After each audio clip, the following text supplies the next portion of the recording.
Every year, the world cranks out over 100 million cubic meters of medium-density fiberboard.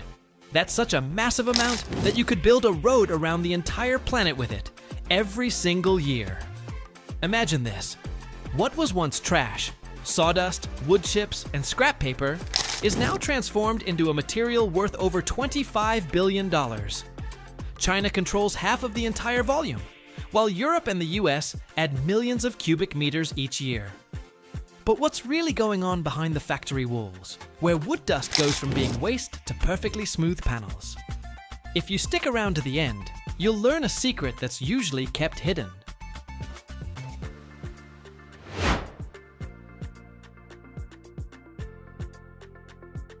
The foundation for medium-density fiberboard isn't whole logs, but what used to be considered rubbish: sawdust, wood chips, offcuts, and even old scrap paper. It's a triumph of smart resource use. These mountains of wood waste are brought to the plant and first get a thorough cleaning. Powerful magnets pull out any metal contaminants, nails, staples, while screening systems remove sand and stones that could damage the expensive equipment. After that, the raw material goes into a huge vat where it's washed and steamed with hot steam. This isn't for cleanliness. It's done to soften the lignin, the natural glue that holds the wood fibers together. Now comes the most important step, the one that separates medium-density fiberboard from its rougher cousin, particle board.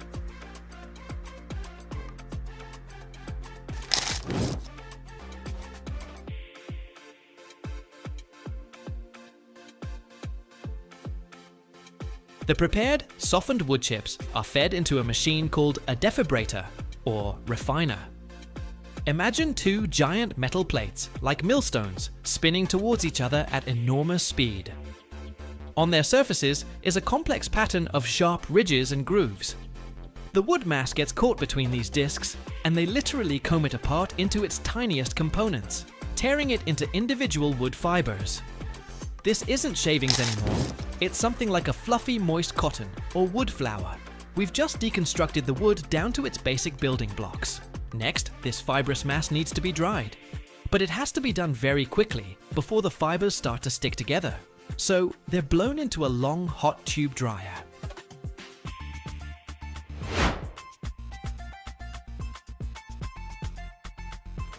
A stream of hot air picks up the fibers, and as they fly through this tube, all the excess moisture evaporates from them. And right here, while the fibers are still hot and flying in this whirlwind, the next key stage happens: resination. A fine mist of a binding agent is sprayed into the airstream through special nozzles. This is urea resin, our glue. This mist envelops every tiny fiber, coating it with a thin, sticky film. It's a very efficient method that guarantees a perfectly even distribution of the glue. Now this resin-soaked, dry, and light as fluff mass is ready to become a board. It goes into a forming machine.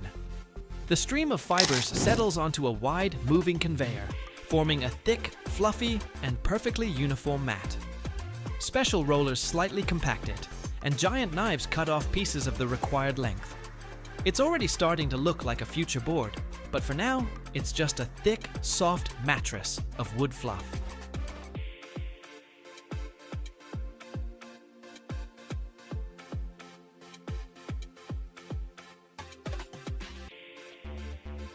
And now comes the climax: hot pressing. This fluffy mat rolls into a giant press. This can be either a multi-opening press that squeezes a whole stack of boards at once, or a continuous press that looks like giant moving tracks. And here, our mat is hit by two powerful forces at the same time. First, colossal pressure. The press plates squeeze our fluffy mattress with hundreds of tons of force, reducing its thickness several times and squeezing out all the air. The wood fibers are pressed tightly against each other, forming an incredibly dense structure. Second, a high temperature of 400 degrees Fahrenheit. That's 200 Celsius. This heat does two things.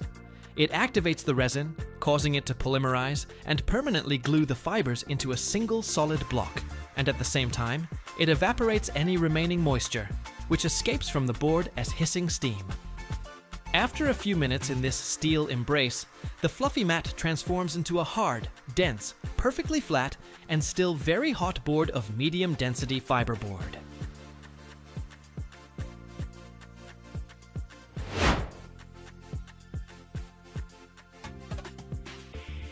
After the press, the hot boards can't just be stacked. They need to be cooled to relieve internal stresses. They're placed in a special fan cooler, which looks like a giant filing cabinet, where they slowly cool while being fanned with air. Once the boards have cooled, it's time to give them a finished look. First, they're stacked in high piles and left to rest for a few days. This stabilizes their internal structure. Then, each board goes through a sanding machine. Imagine a giant belt sander with several heads. Wide abrasive belts remove a thin surface layer from both sides, bringing the board to a perfectly precise thickness, for example, 16 or 18 millimeters, and creating that famous smooth as paper surface. And the final touch, cutting.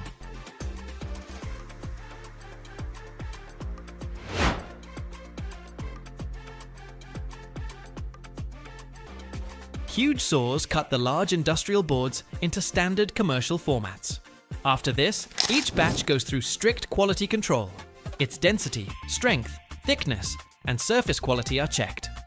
The finished, perfectly smooth boards are labeled, packaged, and sent to furniture factories, where they will become the foundation for elegant and stylish items in our homes, silently demonstrating the noble path that ordinary wood dust can travel. The global market for medium-density fiberboard is a giant machine that turns over more than $25 billion a year.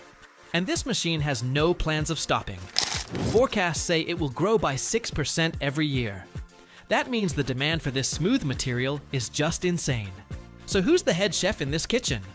The undisputed king is China. It produces over 50% of all the medium-density fiberboard in the world.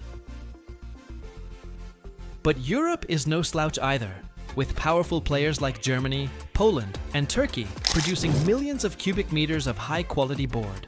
Now for the volume.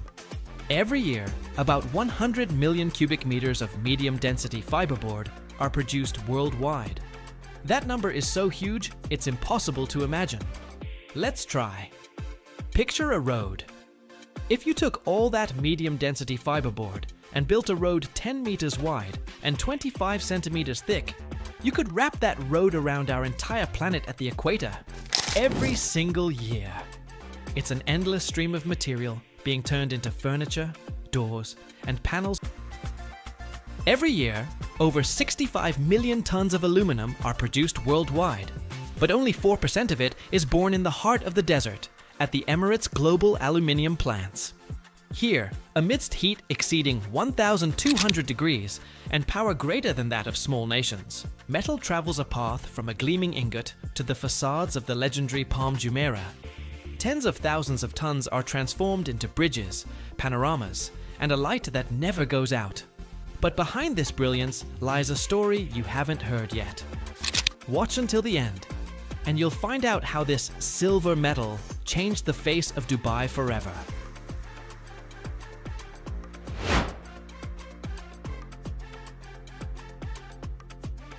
First and foremost, aluminum was used in the facade structures of hotels and residential complexes located on the fronds of the palm.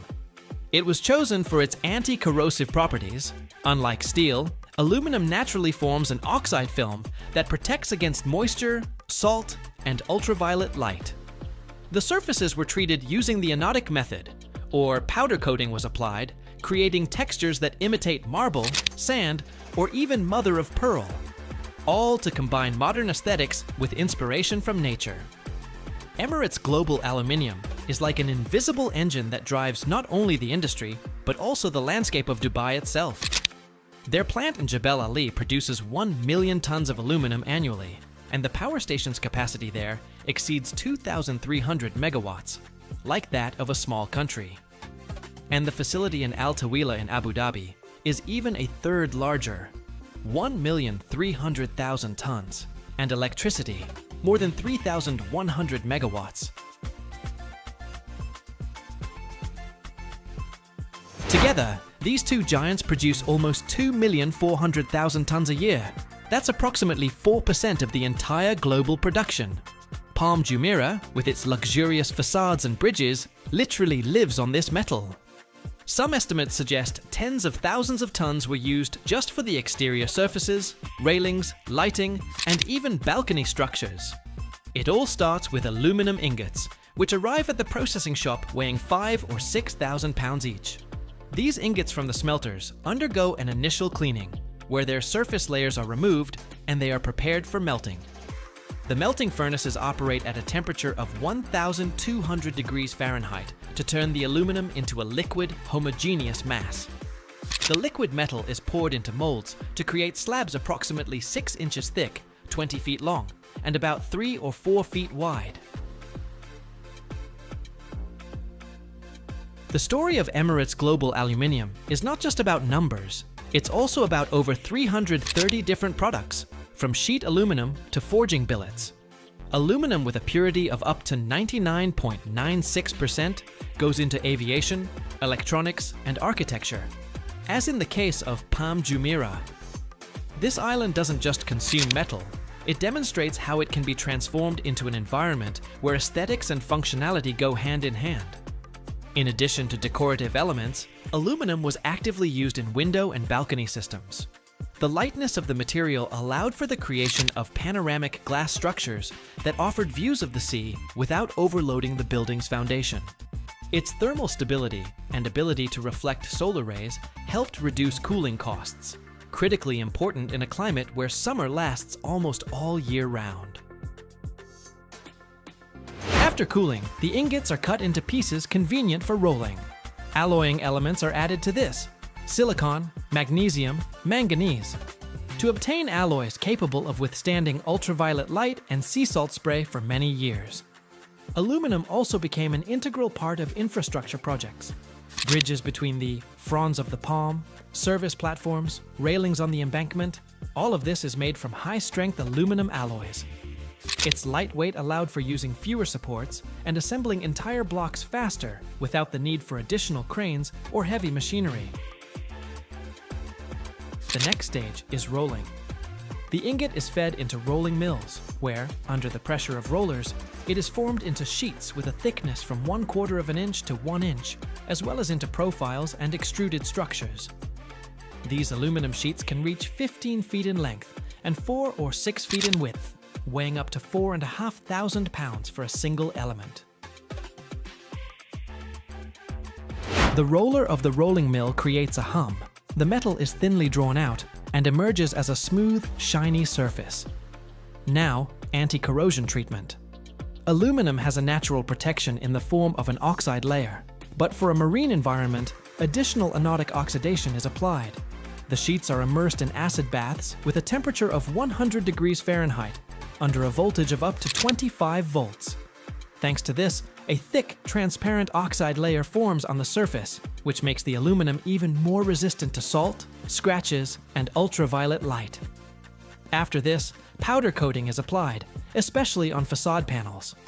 A stream of powder heats the sheet to 350 degrees Fahrenheit, where the powder polymerizes, creating a matte or glossy finish that can withstand 5,000 hours of salt spray.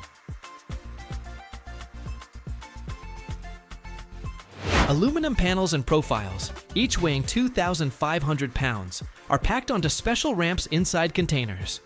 To protect against temperature and moisture, the container is maintained at a temperature of 75 degrees Fahrenheit. When the cargo is ready, trailers take it to the port, where it is carefully loaded into large volume containers. One container can hold 5 tons of aluminum in various components. The sea journey lasts 2 or 3 nights, and when the container arrives at the island, it is unloaded in special thermal zones. There, the panels are carefully removed, unpacked, and the markings are checked, namely the serial number, production date, and coating thickness. Installation. Aluminum facade panels, roofs, and decorative elements are attached to steel frames. For this, stainless steel bolts, rivets, or geodetic fasteners with an allowable deformation of 1/16 of an inch are used so that the panels can breathe under temperature changes. Workers at a height above the sea Install HVAC guides, gutters, skylights, and ventilation openings, all made of lightweight aluminum. Special attention is paid to lighting. Almost the entire system of street lighting and decorative illumination is aluminum. Thin posts, transparent luminaire housings that do not heat up, have a long service life, and maintain their appearance even during sandstorms. Thanks to its electrical conductivity, aluminum allowed for the integration of intelligent elements, motion sensors, brightness changes, and synchronization with the overall smart city system. The installation schedule is impressive. 15 to 20 panels are installed daily, each 200 square feet. In total, approximately 9 million pounds of aluminum are used on the project. According to expert estimates, Palm Jumeirah required tens of thousands of tons of aluminum, especially for facades, balconies, lighting, and bridge structures. The exact figures are not disclosed, but considering the scale of the island, it is one of the largest projects in the region where aluminum was a key material. What truly makes Emirates Global Aluminium special is their approach to ecology and technology. They were the first in the United Arab Emirates to license their own smelting technology abroad. In their data centers, artificial intelligence has reduced energy consumption by 50%, and data processing speed has increased 35 times. They haven't forgotten about recycling either. At Al Tawila, they launched the Aluminium Recycling Coalition initiative to reduce their footprint and create a closed-loop production cycle. And all this so that the metal used to make beer cans can become the foundation for the most ambitious urban dreams in the world. In the evening, the surface area of the panels reflects the sunlight in such a way that the island appears almost crystalline. The aluminum shines with silvery planes, while the steel remains a stern foundation. It all began with a melting furnace and ingots, and ends with an architectural shell that both protects and impresses. Every year, over 200 billion glass bottles are produced worldwide. But have you ever wondered where this avalanche of glass began? One factory in the town of Alton was once considered the heart of the industry, so large that its furnaces burned continuously for decades. There, glass was born that people drank from, breathed in, and even collected. But something went wrong. What stopped the giant that turned the packaging world upside down? And what mysterious face still greets visitors at its closed gates? Watch until the end, and you'll find out what they don't write in company histories. In the meantime, write in the comments if glass containers are produced in your country. Alton breathed together with the factory. Here, generation after generation passed through the same gates. A father went to the forming shop, his son to the cooling department, his daughter to the office, and his grandson to the testing line. It wasn't just a place of work. It was an industrial religion. In its furnaces, they melted sand, soda ash, limestone, and a bit of mystery. Because from this fire, the universal container of the mass consumption era was born. Beverages, medicines, perfumes, canned goods. Everything was bottled in containers made here. Owens, Illinois didn't just meet demand, it shaped it. And it's from this factory that the story begins of how glass became a global commodity, and the furnace, a symbol of progress. Before Owens, Illinois, there was Alton, a town of river docks, brick factories, and dust from cargo. And there was an insatiable demand for glass. In the second half of the 19th century, America drank, canned, and medicated, all of which required containers. Glass containers, reliable and mass-produced. It was then, in 1873, that the Illinois Glass Company appeared on the banks of the Mississippi River. It was founded by Edward Dean Wilson, a local entrepreneur with ambitions on an industrial scale. He saw glass as the future standard of packaging, and he wasn't wrong. His factory was small at first, just a few furnaces that produced bottles by hand. But thanks to its proximity to the river, which meant cheap logistics, thanks to the availability of raw materials, since sand and soda ash were nearby, and thanks to an abundance of ideal labor, because Alton was growing as a town of workers, the factory began to grow rapidly. By the early 20th century, Illinois Glass had become one of the leading glass companies in the United States, known for its quality, scale, and the fact that everything was still made by hand here. And then, in 1903, an innovative engineer named Michael Owens from Toledo, Ohio, invented the world's first fully automated bottle-making machine. It could produce up to 2,400 bottles per hour, compared to the 4 or 5 of a manual craftsman. This was the beginning of a true revolution. In 1929, two giants, the Illinois Glass Company and the Owens Bottle Company, merged. Thus, the Owens Illinois Glass Company was born. And the Alton factory, one of the key assets of the new corporation, began to work not just for the country, but for an era. This took automation to a new level. The factory in Alton became a testing ground for scaling new technologies. Here, for the first time, continuous bottle production lines were introduced, where glass wasn't made, but cast in a stream, like metal at a steel mill. Everything was rhythmic, like music. A drop of molten glass fell into a mold, rotated, cooled, was ejected, and then down the line. They invented the individual section machine, which worked on several molds simultaneously. Each section was independent, easily adjustable, and could produce a different type of bottle. This allowed for running various orders on a single conveyor, a breakthrough in flexibility. Owens, Illinois was the first to implement a quality control system on the line, defect detectors, automatic rejection of flawed items, standardized necks and thread pitches. They also improved the cooling and annealing of glass, reducing the rejection rate to a record low. Thanks to these innovations, in the 1930s and 60s, the company didn't just dominate, it set the rules of the game. Many technologies that are now considered standard in container manufacturing were born or first implemented in Alton.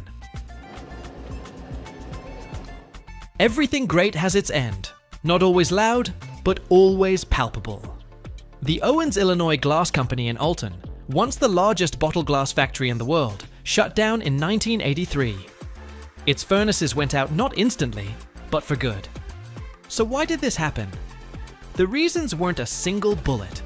It was a slow volley of several factors pressing from different sides. In the 1960s, glass containers began to lose their monopoly.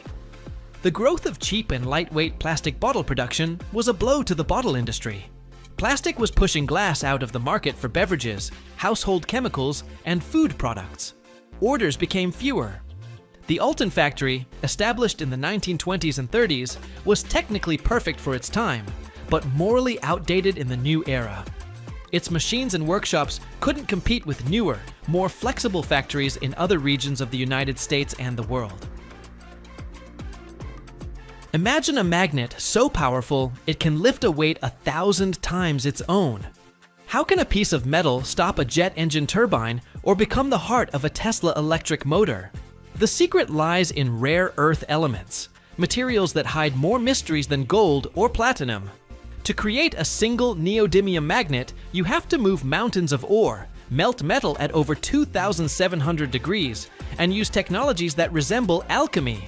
But there's a detail that almost no one knows about. Watch till the end, and you'll learn a secret that will change your understanding of the power of metal.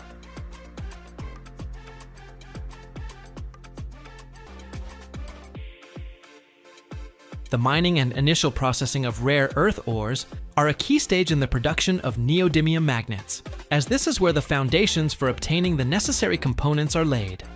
This process begins with the large-scale mining of ore, containing the rare earth elements that make up neodymium.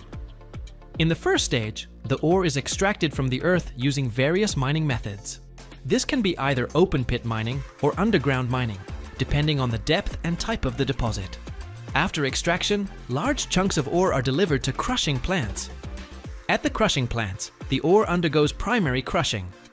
Large boulders of ore pass through a series of crushers that gradually reduce their size into smaller fractions. This is necessary for further effective processing and extraction of valuable components.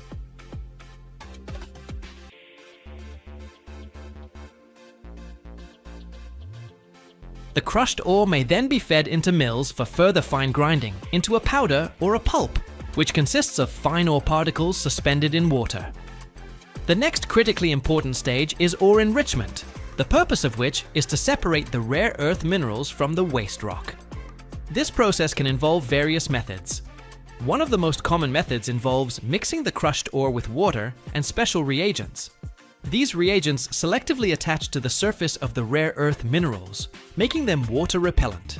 Air is bubbled through the mixture, creating bubbles to which the hydrophobic minerals adhere and rise to the surface, forming a froth that is then collected. Heavier particles settle faster, allowing them to be separated from the lighter ones.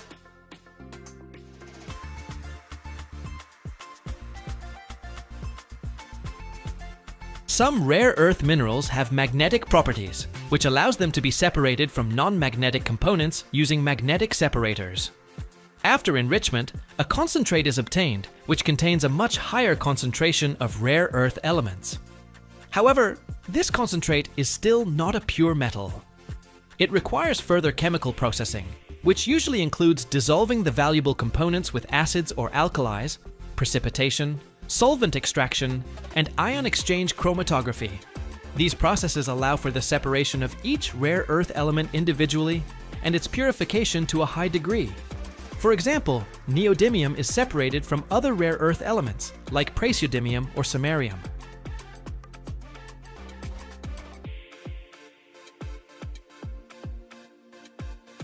The final result of this complex chain of processes is the production of high-purity neodymium oxide, which is then reduced to metallic neodymium. This metallic neodymium, in the form of granules or ingots, is ready for the next stage, alloying with other components to create powerful neodymium magnets. The entire process requires strict quality control and significant energy expenditure, but is absolutely necessary to obtain the raw material for the production of these strategically important materials. After the careful extraction and purification of rare earth elements, particularly neodymium, comes one of the most crucial stages in the production of high-performance neodymium magnets: alloying. This process demands extreme precision and control, as the final microstructure and, consequently, the magnetic properties of the finished material depend on it.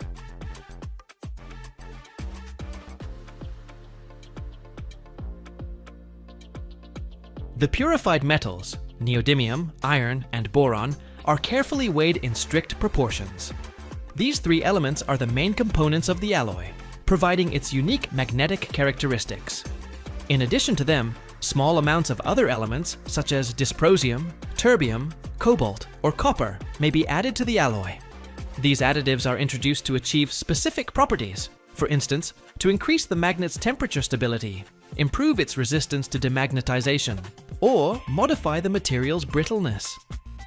The exact composition of the alloy is a trade secret for many manufacturers and varies depending on the desired final characteristics of the magnet. The weighed components are placed in a specialized vacuum induction furnace. The use of a vacuum is critically important, as it prevents the oxidation of the rare earth metals and other components at high temperatures.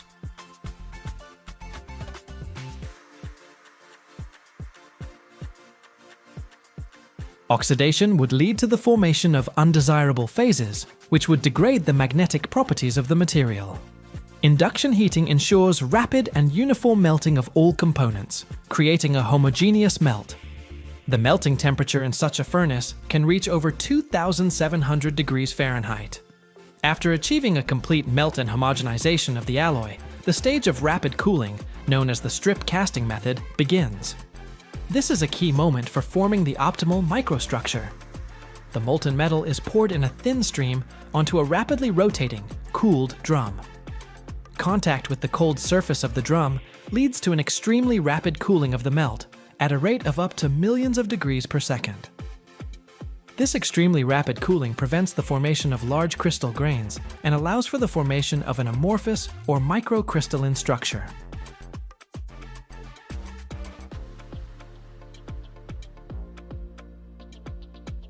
Instead of the typical crystalline structures formed during slow cooling, extremely fine grains are formed. This process is also known as rapid solidification, and it is fundamental to achieving high magnetic properties. The resulting material takes the form of thin, easily crumbled flakes or ribbons. This unique microstructure, with very fine, often anisotropic grains, is the key to the high strength of neodymium magnets. The smaller the grain size, the more difficult it is for the magnetic domains to change their orientation, which provides high resistance to external demagnetizing fields. Thus, the alloying and rapid cooling stage is fundamental for forming the magnetic characteristics that will later be locked in during subsequent production stages.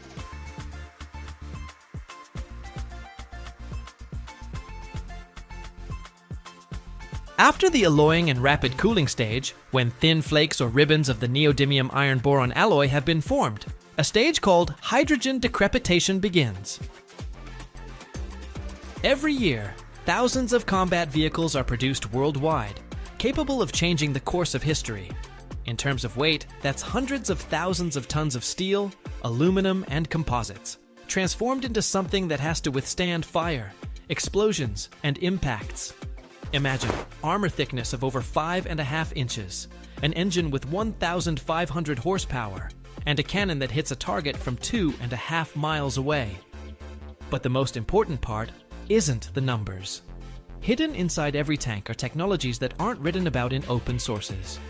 Watch until the end, and you'll find out what's usually kept behind the closed gates of defense plants.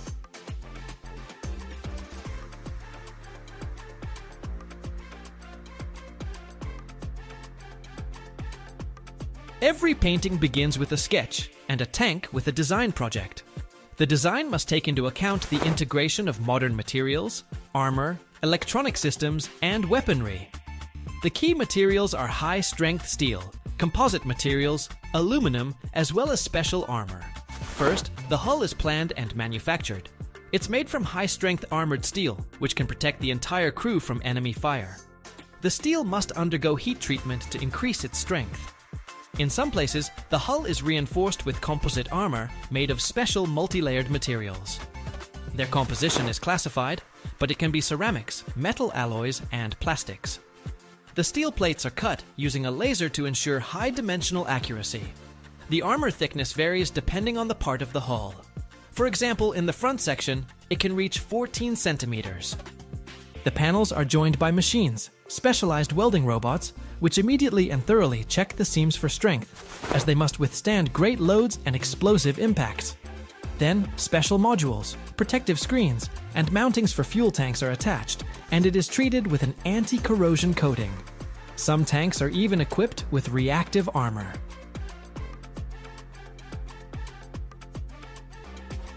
The tank's turret is the second most important part, because it handles the fire control functions and contains the main armament. It's made from materials similar to the hull, but with a more complex shape. For the turret, thick armored plates are used, which are bent and stamped by special giant machines to get the precise shape. In some places, the armor thickness can reach 12 centimeters, and with the composite layer, even more. The engine is manufactured separately. The Honeywell AGT 1500 operates on the principle of a gas turbine, almost like the engines of aircraft. It has a power of 1,500 horsepower and can run on various types of fuel.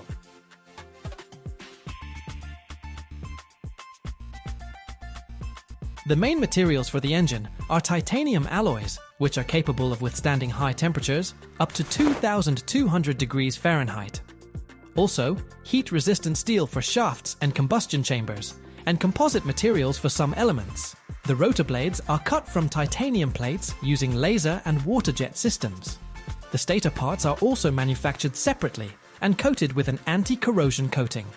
The compressor, which forces air into the combustion chamber, is made of lightweight alloys to ensure high performance. The chamber is made of heat-resistant steel, capable of withstanding temperatures over 2,000 degrees Fahrenheit. Its inner walls are coated with a special ceramic layer to prevent overheating. Each element is checked for its ability to withstand extreme rotations of up to 50,000 revolutions per minute. After manufacturing and checking all the parts, the assembly process begins. The main engine body is assembled from several sections that are connected to the compressor, combustion chamber, and turbine. The shaft connects the turbine to the compressor and ensures the transfer of energy. A cooling system is added to the engine, which uses air and oil to reduce heat during operation. A unique filtration system is also installed, which cleans the air of dust and sand, which is especially important for operation in deserts or steppes. The engine is installed on a test stand, where it is checked for maximum power, temperature regime, and fuel consumption. Tests are conducted for long-term operation under high load. The engine is installed on the tank chassis for testing in real conditions. Its operation is tested on various types of fuel, including jet kerosene and diesel. At this stage, all previously manufactured parts are joined into a single structure. First of all, the engine is installed in the hull along with the transmission. After that, the components of the running gear are added, including tracks, shock absorbers, rollers, and suspension, which allow the tank to withstand high loads on rough terrain. I was shocked by how it all looked. It's just so massive and powerful. During the integration process, special attention is paid to the installation of the turret with all its systems. The turret is mounted on a special bearing ring that ensures its smooth rotation of 360 degrees. After this, a 120mm cannon, stabilization, and aiming systems are integrated into the turret. Thermal imagers, laser rangefinders, night vision devices, and other electronic equipment for the crew are also installed. The fire control systems are connected to a central computer that synchronizes data from all sensors. The ammunition is located in a special compartment with blast-proof panels, which ensures the crew's safety in the event of shell detonation.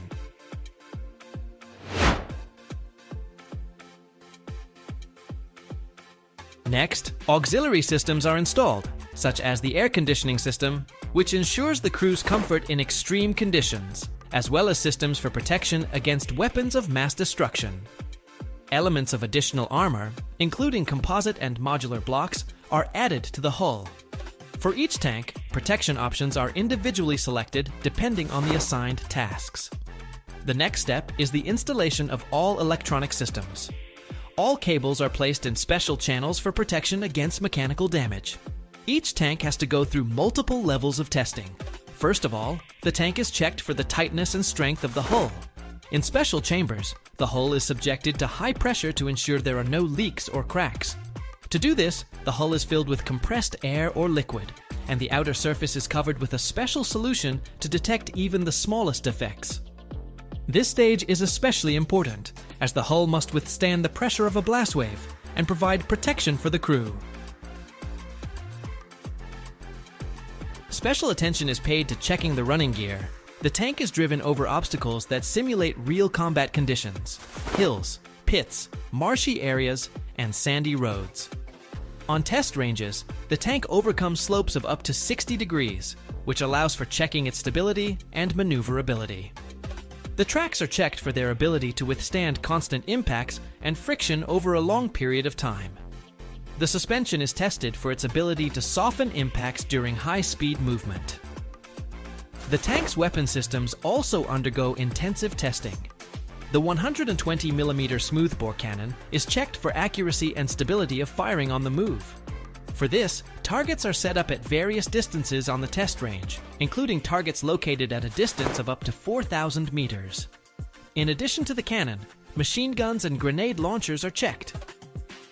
An important stage is testing the fire control system, which must accurately synchronize data from the laser rangefinder, thermal imager, and onboard computer. The electronics of the system are tested separately. On special test stands, communication, navigation, and surveillance systems are checked. Special attention is paid to night vision systems to ensure a clear image in complete darkness or a smokescreen. The onboard computer is checked for information processing speed and its ability to operate in extreme conditions, such as high temperature, vibration, and humidity. The final stage is armor testing. On special ranges, the tank's hull is fired upon with various types of weapons: anti-tank missiles, shaped charge projectiles, and grenades. This allows for evaluating the effectiveness of the composite armor and additional protective screens. The armor must stop projectiles and minimize the effects of a blast wave. and only after completing all multi-level checks are the finished machines handed over to the military.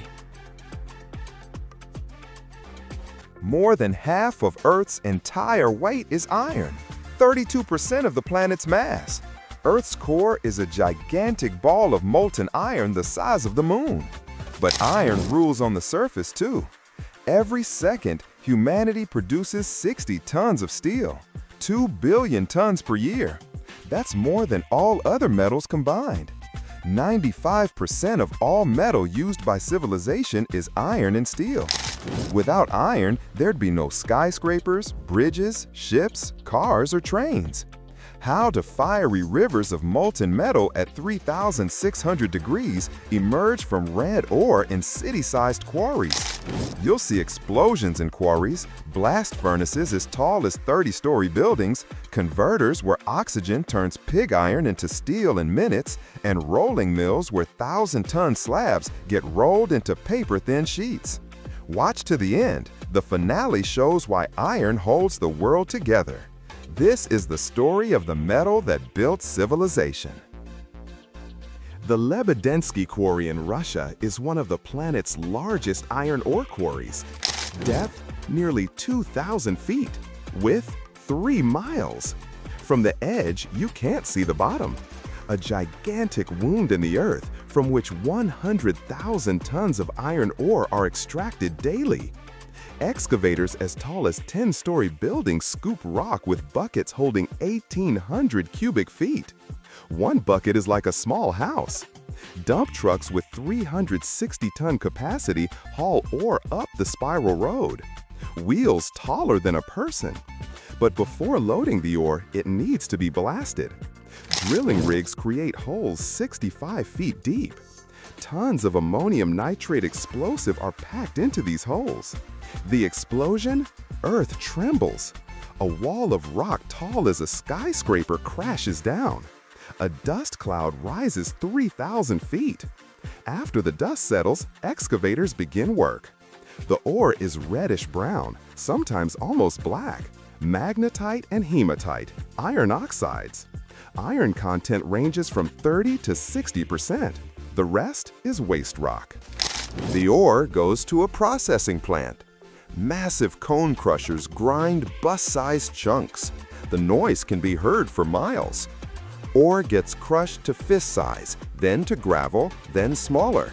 It enters ball mills, steel drums 20 feet in diameter, 33 feet long. Inside are hundreds of tons of steel balls. The drum rotates, balls drop, grinding ore into fine powder. After 8 hours of grinding, you get reddish-brown dust. It's mixed with water, creating pulp, liquid slurry. This slurry passes through magnetic separators. Magnetite sticks to magnetic drums. Waste rock washes away. The concentrate contains 65 to 70% iron. From this, they make pellets, granules the size of walnuts. Wet concentrate gets rolled into balls on special drums, then fired at 2,400 degrees Fahrenheit. Pellets harden, becoming rock solid. These pellets are raw material for blast furnaces. Each plant produces millions of tons of pellets yearly. They're loaded onto trains and shipped to steel mills. A blast furnace is a steel tower 330 feet tall, 46 feet in diameter. 30 stories of pure metal and fire. Lined inside with 3-foot-thick fireproof brick. Internal volume, 176,000 cubic feet. Iron ore pellets, coke, and fluxes like limestone or dolomite are loaded from the top, in layers, like a layered cake. Several hundred tons at a time. From below, through tuyères, openings in the walls, hot air is blown in. Air temperature, 2,200 degrees Fahrenheit. Pressure, 4 atmospheres. Coke ignites. Temperature in the furnace's lower section reaches 3,600 degrees Fahrenheit. Pellets slowly descend, heating up. Different reactions occur at different heights. First, moisture leaves the ore. Then, at 930 degrees, iron oxide reduction begins. Carbon from coke strips away oxygen. At 1800 degrees, ore becomes spongy iron. At 2700 degrees, iron melts. Drops of molten metal flow down. At the furnace bottom, molten pig iron accumulates, an iron alloy with 4% carbon. Pig iron temperature at the furnace bottom is 2700 degrees Fahrenheit. It glows blindingly white with an orange tint. Pig iron is denser than slag, so it stays at the bottom. Slag, molten impurities and fluxes, floats on top. Every 4 hours, they open the tap hole, an opening in the furnace's sidewall. Pig iron tapping is a fire show. A stream of molten metal flows down channels. Sparks fly dozens of feet. The brightness requires dark glasses to watch. Pig iron flows into massive ladles on railroad cars. One ladle holds 300 tons. It's a locomotive made of molten metal. The ladle gets covered to prevent cooling and shipped to the steelmaking shop. One blast furnace operates continuously for years. Stopping is catastrophic. Metal would solidify inside. The furnace produces 10,000 tons of pig iron daily. That's like 100 railroad cars. Major steel mills have 10 to 15 blast furnaces. But pig iron isn't steel yet. It's brittle due to high carbon content. Steel is needed, an alloy with less than 2% carbon. Pig iron gets poured into a converter, a massive pear-shaped vessel 33 feet tall, lined with fireproof brick. It holds 350 tons of molten metal. The converter tilts, pig iron pours in, steel scrap is added for cooling. The converter returns to vertical position. An oxygen lance, a tube 20 inches in diameter, lowers from above. Oxygen flow begins. A jet of pure oxygen at 150 pounds per square inch pressure strikes the molten metal. Violent reaction begins. Oxygen oxidizes carbon, silicon, manganese, impurities in pig iron. These exothermic reactions release enormous heat. Temperature rockets to 3,200 degrees Fahrenheit. Metal boils and churns. Flame tongues several feet high shoot from the converter mouth. Sparks and molten drops fly everywhere. The blowing process takes 20 minutes. In this time, 350 tons of pig iron become steel. Carbon burns down to 1% or less. The converter tilts, steel pours into a ladle. The molten metal glows blindingly white at 2,900 degrees Fahrenheit. Alloying elements get added to the ladle. Manganese, chromium, nickel, molybdenum, depending on the steel grade needed. They mix it by blowing argon through. Then steel gets cast. There are two methods.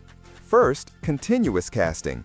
Molten metal pours into a crystallizer, a water-cooled copper mold. Below, a solidifying blank emerges, a slab 8 inches thick, 6.5 feet wide.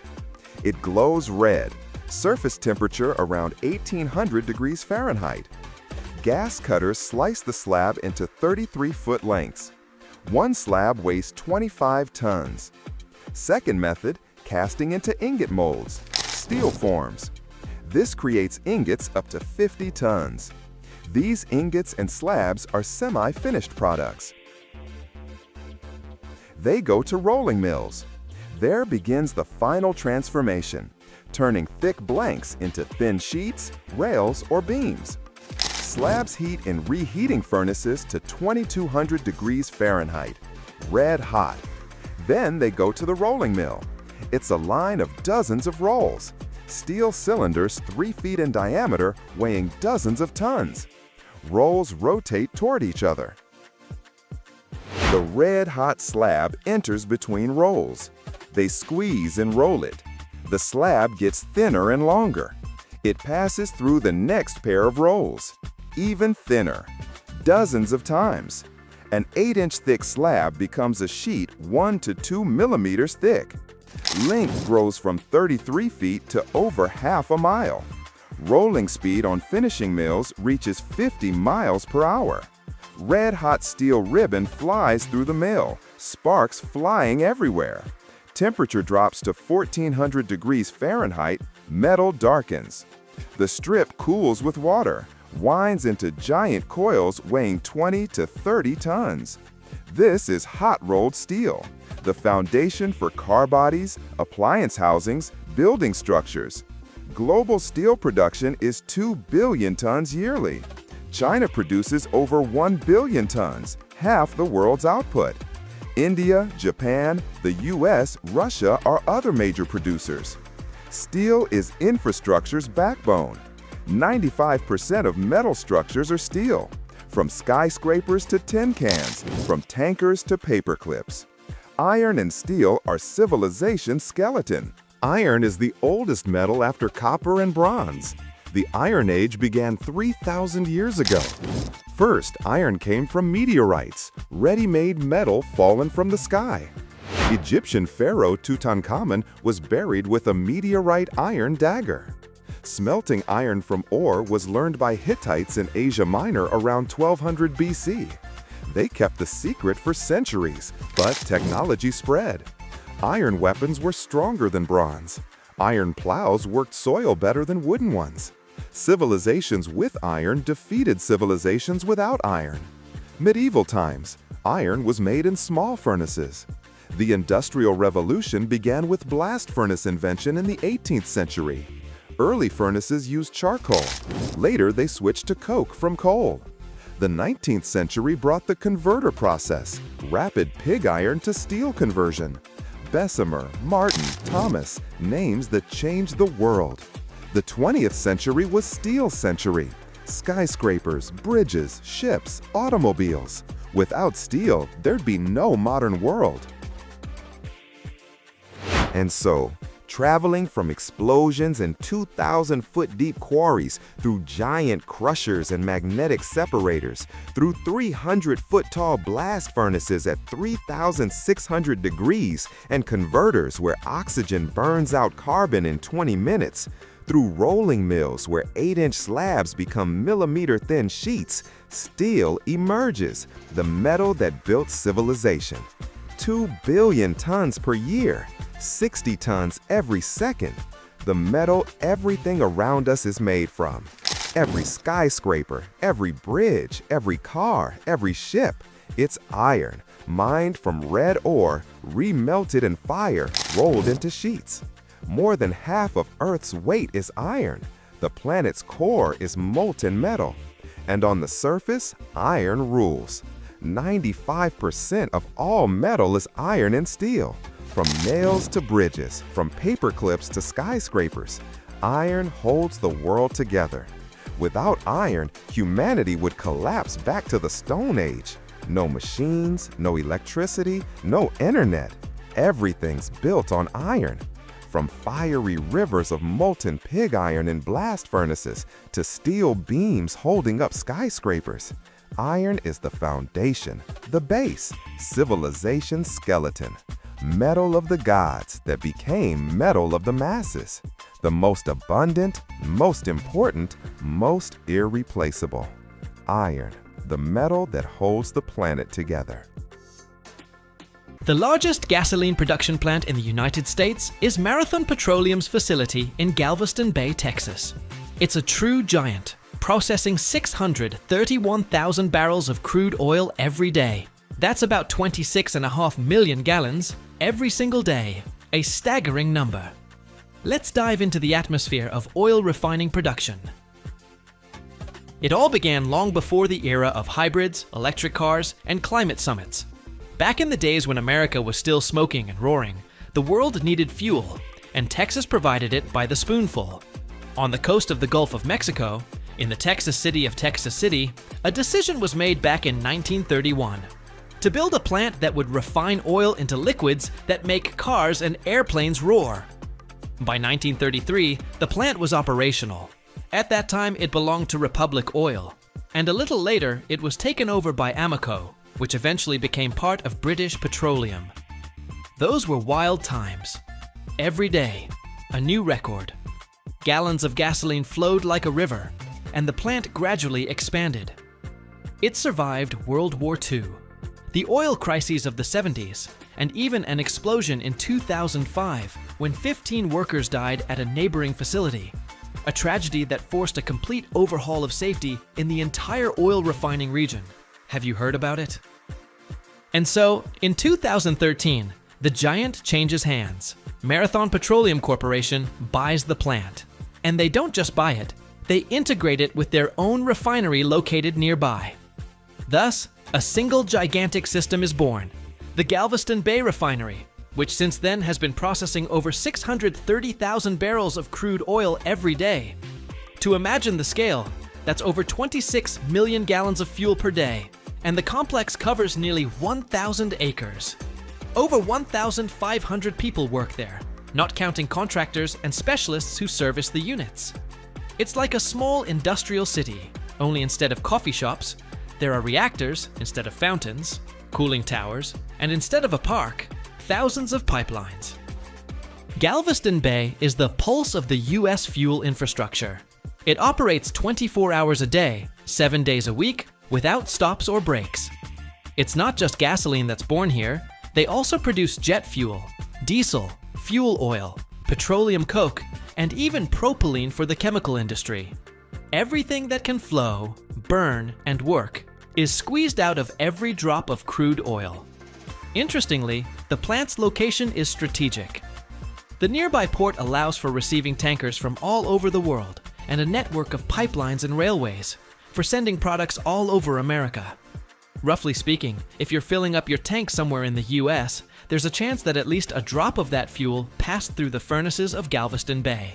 And although the world is changing today, and green energy is being talked about from every microphone, the Galveston Bay Refinery is not giving up its position. Marathon Petroleum is investing hundreds of millions of dollars in modernization, filtration, and reducing harmful emissions. Because as long as the planet is still roaring with engines, this Texas giant remains at the heart of the American highway. We are heading to a territory where it doesn't smell of flowers, but where pipes roar, signal lights flash, and black gold is turned into gasoline. Galveston Bay Refinery, one of the largest plants in the US, and production there begins not with the push of a start button, but with thousands of miles of logistics, pressure, and thermal alchemy. The first drop of oil in this story doesn't yet have the smell of gasoline. It's in its raw form, viscous, dark, with impurities, water, sulfur, and metals. It's delivered by tankers through the port of Texas City, or pumped through pipelines that stretch for thousands of kilometers. This plant can receive over 1 million barrels of crude oil per week. That's an insane amount. The oil goes into huge tanks, so-called crude tanks.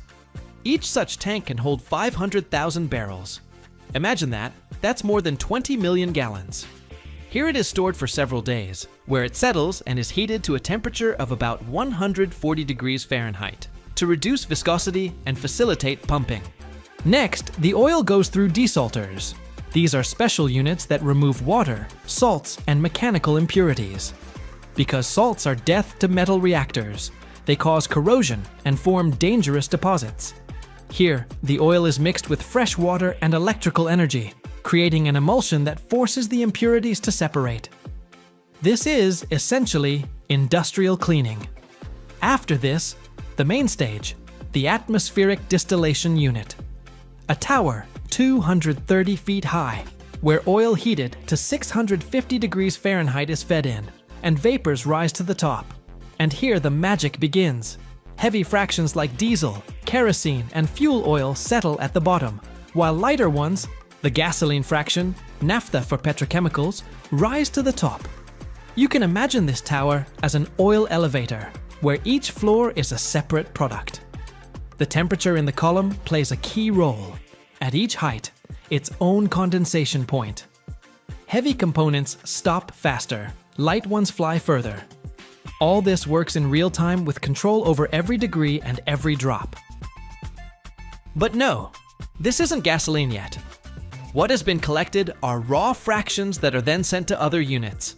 Vacuum distillation, catalytic cracking, hydrotreating, and only then to blending. That is, mixing to meet the standards for gasoline, diesel, and jet fuel. By the way, gasoline itself is not a single component, but a mixture of dozens of fractions that are chemically and physically stitched together into a precisely calibrated formula. with an octane number, ignition temperature, volatility, aromatics, all according to standard. But let's go back. After the atmospheric tower, many heavy fractions are sent to a vacuum column, where they are distilled under reduced pressure, so as not to burn them to a crisp. From there come components for lubricants, bitumen, and even raw material for plastics. Then even deeper, catalytic cracking, where molecules are literally broken into smaller ones, turning heavy fuel oil into light gasoline. And only when this black magic is complete does the collection of fractions, mixing, adding additives begin, and at the end, storage tanks with the finished product, which again await tankers, pipelines, and rail cars. After all the formidable reactors, furnaces, and towers, where crude oil has been given a good heating, the crucial stage arrives: final blending. This is no longer a turbulent boiling or flowing in pipes. It's like a chemical kitchen, where a complex dish with a taste of power and precision is prepared from a few simple ingredients. Each fraction obtained from previous processes has its own properties. One is light, volatile, with a low octane number. Another is heavier, dense, resistant to temperatures and pressure. From these, like from puzzle pieces, petrochemical technologists assemble the required mixture. This is called blending, and this is the moment when gasoline essentially is born. It is not mixed randomly. Everything happens according to precisely calculated formulas. The fractions are fed into mixing tanks, where every drop is controlled by automation. Machines know exactly how much of what to supply to get the desired grade of gasoline at the output, with a certain octane number, resistance to detonation, and stability during storage. But even the most precise mixing is not the end. Special additives are added to the gasoline composition. These are small in volume, but powerful in effect substances. It is they that help the fuel work better, not destroy engines, not rust in tanks, not evaporate too quickly, not clog injectors, not pollute the atmosphere. Additives are introduced in microscopic doses, literally a few ounces per gallon, but modern fuel is impossible without them. When everything is ready, the gasoline goes into finishing tanks. These are giant steel containers located next to railway lines, truck ramps, and port pipelines. There, the fuel can be stored for days or weeks, waiting for its time. Then, shipment, tankers, rail cars, barges. And so, the fuel hits the road. Maybe this very batch of gasoline will be hissing in the tank of your car in a few days. Maybe it will power a combine, a truck, a boat, or an airplane. But whatever the case, this gasoline has come a long way. From dark, raw mud to perfect, transparent fuel. It is clean, stable, ready to burn, but only when you say, "Start your engine."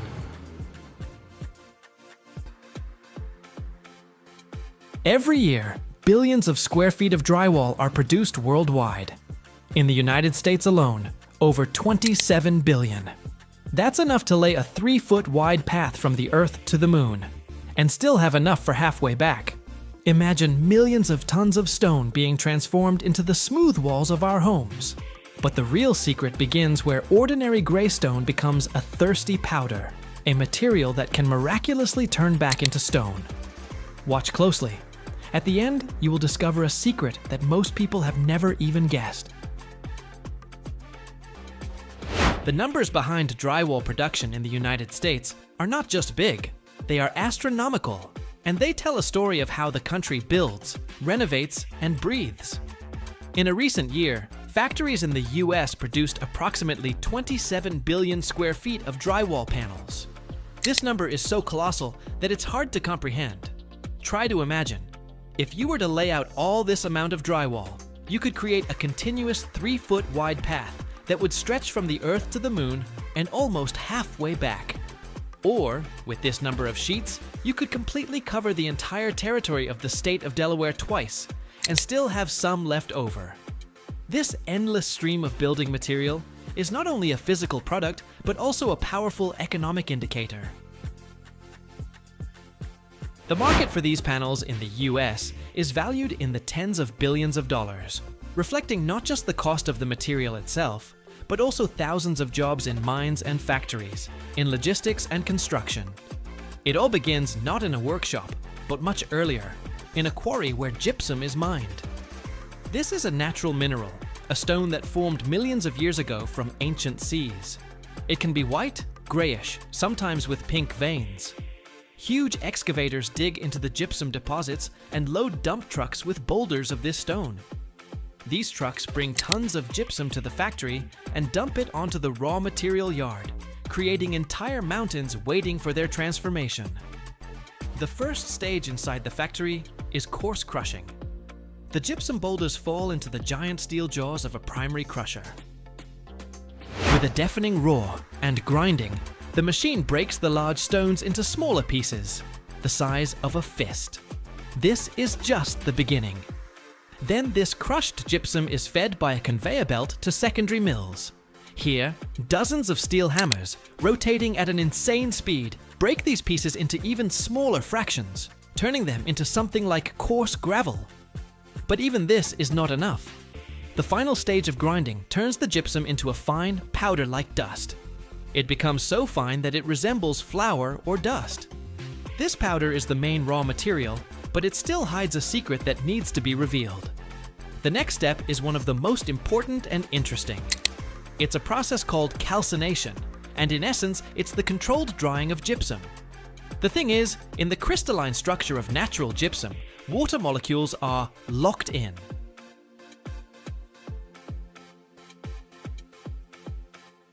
For drywall to be able to harden, this water must be temporarily driven out. To do this, the white powder is fed into a huge, slowly rotating kiln. It looks like a giant drum, tilted at a slight angle. Inside this kiln, a very precise temperature is maintained, around 300 degrees Fahrenheit. The gypsum powder, slowly tumbling inside the drum, heats up, and the water bound to it turns into steam and evaporates. Chemically speaking, gypsum turns into calcium sulfate hemihydrate, but to put it simply, it becomes thirsty. Now this powder, which is now called plaster of Paris or stucco, has a unique property. If you add water to it again, it will greedily absorb it and turn back into a hard gypsum stone. It is this property that lies at the heart of the entire production process. The resulting hot powder is cooled and stored in giant silos, resembling towers, from where it will be fed to the main production line. And now the most spectacular part begins, the creation of the sheet itself. In the workshop, there is a huge conveyor, hundreds of feet long. At its beginning stand two giant rolls of special dense paper, or paperboard. One roll is for the face side. It is perfectly smooth and white. The other is for the back side. It can be a bit darker and grayish. The ribbon from the bottom roll, the face side, is unwound and laid on the conveyor, forming an endless track. In parallel with this, in a giant mixer resembling an industrial food processor, the core is prepared. Our thirsty gypsum powder, water, and a whole cocktail of various additives are continuously fed into it. Each additive plays its own role. Foaming agents make the gypsum mass lighter and more porous, like whipped cream, to reduce the weight of the sheet. Plasticizers make the mixture more fluid, so it spreads evenly. Accelerators or retarders allow engineers to perfectly control the time it takes for the gypsum to set. Starch helps the gypsum core to better adhere to the paper covering, and fiberglass adds strength. This mixture, called a slurry, resembles a thick grey porridge. It is poured in a continuous stream directly onto the paper ribbon, moving on the conveyor. Special devices evenly distribute this mass across the entire width of the paper. The edges of the bottom sheet of paper are neatly folded upwards, forming the sides of the future sheet. And at this moment, the second ribbon of paper from the back roll is laid on top, like a lid. The result is an endless, perfectly even sandwich. Paper, gypsum mass, paper. This sandwich immediately passes between two rollers or under a forming plate, which compress it to a precisely specified thickness, for example, ½ inch. The newly formed, still soft and wet sheet of drywall continues its journey on a very long conveyor, which is called the setting line. Its length can reach several hundred feet. As the sheet slowly moves, a real miracle happens inside it. The gypsum powder reacts with water. The rehydration reaction takes place. The gypsum turns back into a hard stone, releasing heat in the process. If you touch the sheet at this stage, it will be warm. In a few minutes, the loose mass becomes hard enough to hold its shape. At the end of this long line stands a flying knife. This is a huge blade that moves in sync with the belt, and at the right moment makes a quick, precise cut, slicing the endless sandwich into sheets of standard length, for example, 8 or 12 feet. This happens so quickly that the conveyor doesn't stop for a second. The cut sheets are now hard, but still very wet. They contain excess water that did not take part in the chemical reaction. It needs to be removed. Therefore, a special device flips the sheets and feeds them into the most large-scale structure in the factory, a multi-level drying kiln. This is a giant labyrinth consisting of several levels, each of which is a conveyor. The drywall sheets slowly move along these levels back and forth, traveling a path of several hundred feet inside this huge furnace. Hot air circulating inside gently evaporates the excess moisture from them. The temperature here is controlled very carefully. Only the free water needs to be removed without damaging the crystal structure of the gypsum itself. This process can take about an hour. At the exit of the dryer, the product we are familiar with appears, a perfectly dry, light and strong sheet of drywall. But this is not the end. The final stage is finishing. 2 finished sheets are stacked face to face. Their edges are perfectly trimmed to be even and clean. A paper tape with information about the manufacturer and product type is glued to the ends. After this, robotic manipulators with superhuman precision and grace lift the finished sheets and stack them in perfectly even piles on pallets. Each stack is wrapped in protective film, labeled, and sent to the warehouse. From there, it will travel to construction sites to become part of someone's home, having transformed from a simple gray stone mined from the earth into a smooth and cozy wall. Drywall production is like a barometer of the construction industry's health. When the economy is on the rise, people actively build new houses and renovate old ones, and the demand for drywall skyrockets. The factories that produce this product operate at full capacity, and the flow of trucks delivering the finished sheets across the country becomes endless. The heart of this production beats in unison with the rhythm of the real estate market. Geographically, this industry also has its centers. Although drywall manufacturing plants are located throughout the country to be closer to large construction markets, the mining of the main raw material, gypsum, is concentrated in certain states. The leaders here are states like Texas, Oklahoma, Kansas, Nevada, and Iowa. Every second, jet engines spinning at 12,000 revolutions per minute thrust hundreds of passengers across continents. But here's what defies physics. Inside those engines, turbine blades made of nickel alloy operate at 3,000 degrees Fahrenheit, temperatures exceeding their own melting point by 200 degrees. Picture holding ice cubes in boiling water without them melting. That's the metallurgical miracle happening 35,000 feet above your head. How does metal survive temperatures that should liquefy it? How do engineers grow crystals larger than your hand from molten metal? Stick around till the end, you'll discover the jaw-dropping secret of single crystal manufacturing that eliminated metal's greatest weakness, and why a single turbine blade costs more than your car, yet lasts 20 years in literal hell. The story begins in specialized foundries where clean room standards rival semiconductor fabs. These facilities maintain air purity of less than 100 particles per cubic foot, 10,000 times cleaner than normal atmosphere. Even microscopic dust particles cause catastrophic flaws in turbine blades spinning at speeds where centrifugal forces generate stresses exceeding 70,000 pounds per square inch. That's pressure crushing steel like aluminum foil. Workers suit up in full-body clean room gear before entering casting halls. Inside, massive vacuum furnaces standing 2 stories tall and weighing 80 tons create environments replicating outer space. Vacuum pumps evacuate air until pressure drops to 1/1,000,000th of atmospheric pressure. At these conditions, materials behave differently. Impurities vaporize instantly. Gases trapped in metal escape, leaving behind purity impossible at normal pressure. Processing single batches costs $50,000 in electricity alone. Next comes mold preparation, where ceramic shells, think pottery on steroids, get built layer by microscopic layer. Technicians dip wax patterns shaped like turbine blades into ceramic slurry 10 times, waiting hours between coats.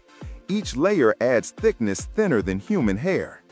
After 20 days of coating and drying, workers melt wax away in autoclaves, leaving hollow ceramic molds with internal channels more complex than human circulatory systems.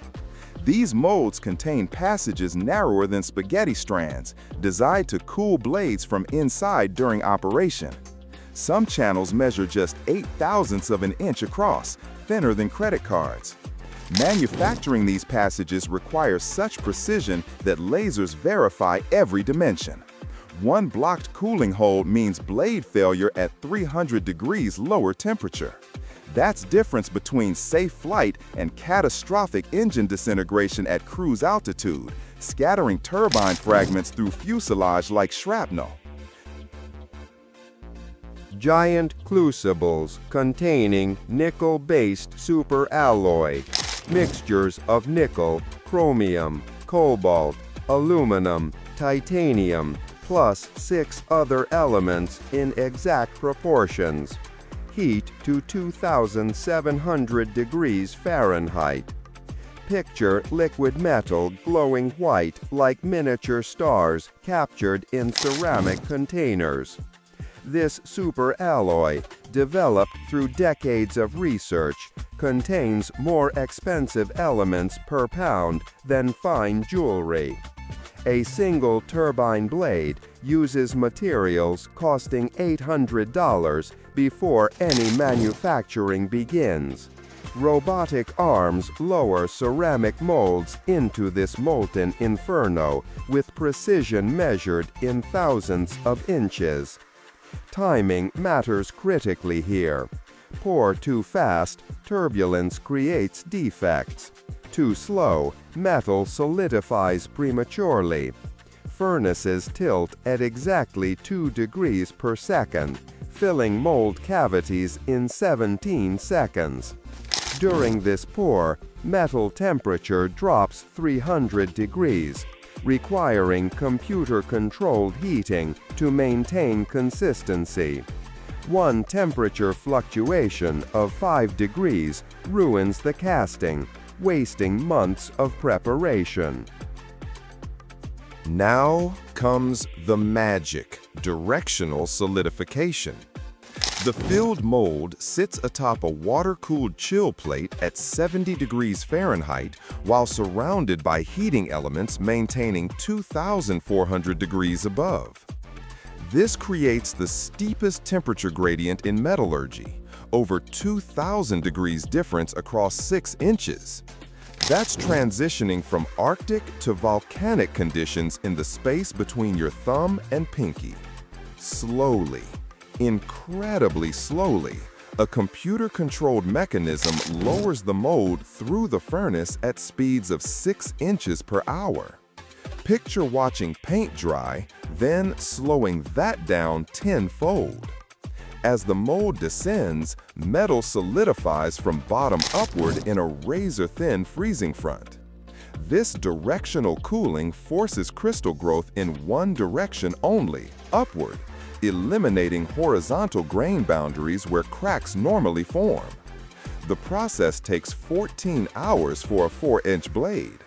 Rush it by even 10% and polycrystalline grains form, destroying blade strength. But here's where physics becomes art. At the mold bottom sits a grain selector, a corkscrew-shaped passage so narrow only one crystal nucleus fits through. As metal solidifies upward, countless tiny crystals form at the chill plate.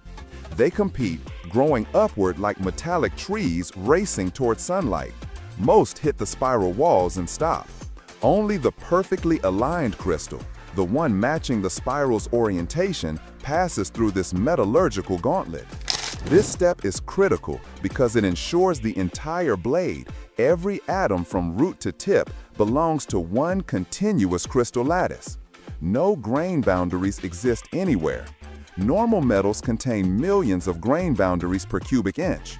Single crystal blades contain 0. Without boundaries, there are no weak spots where atoms slip past each other under stress.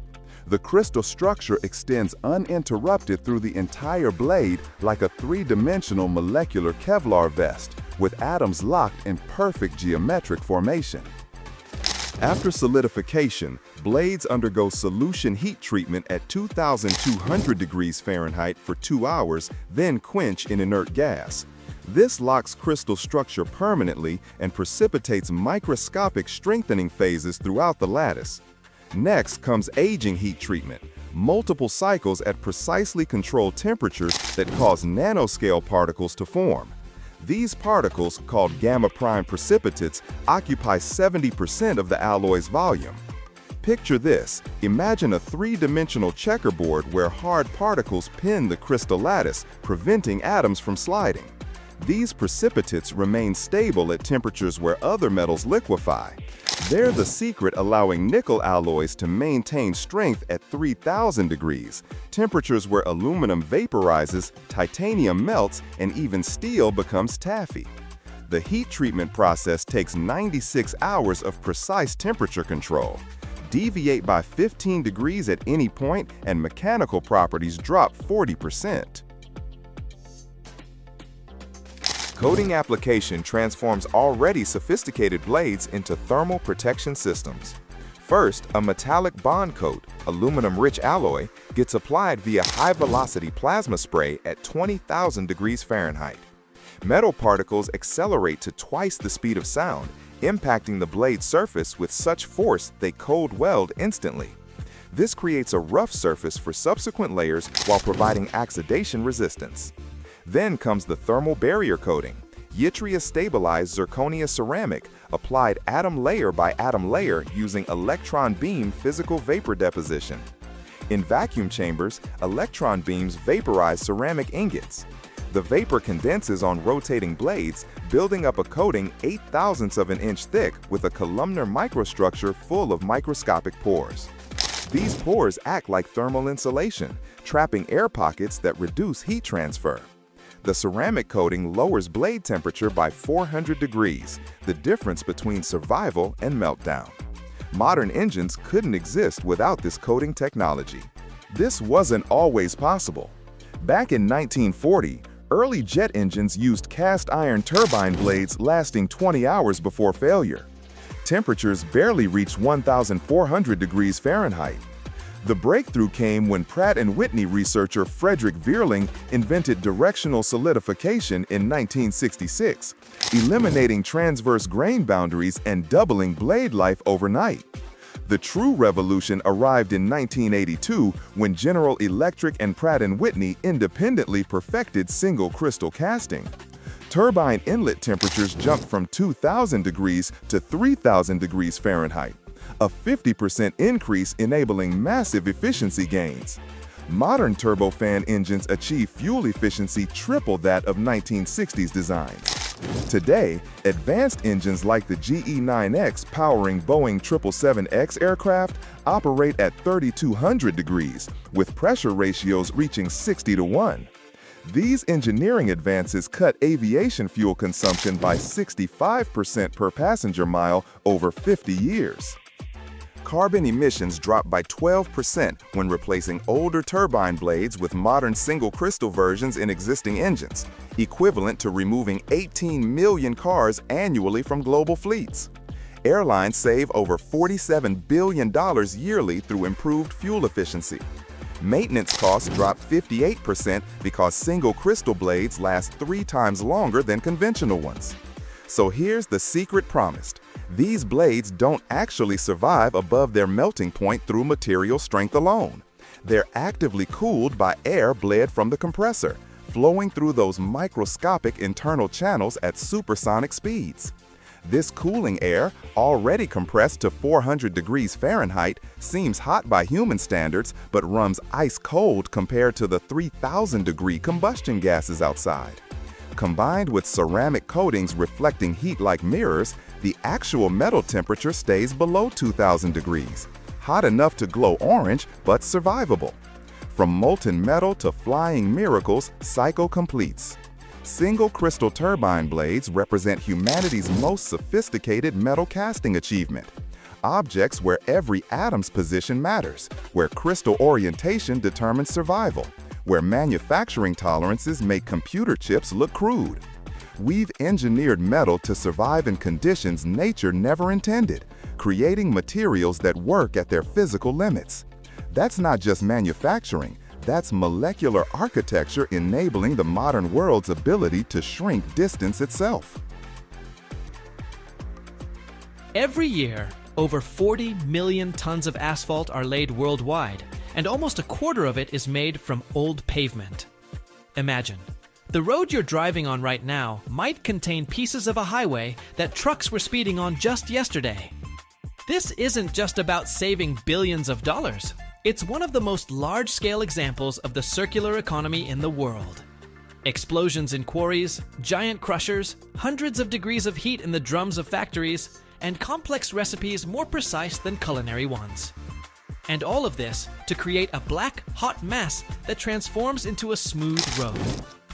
But the real secret of asphalt is hidden deeper, and you'll find it out if you watch until the end.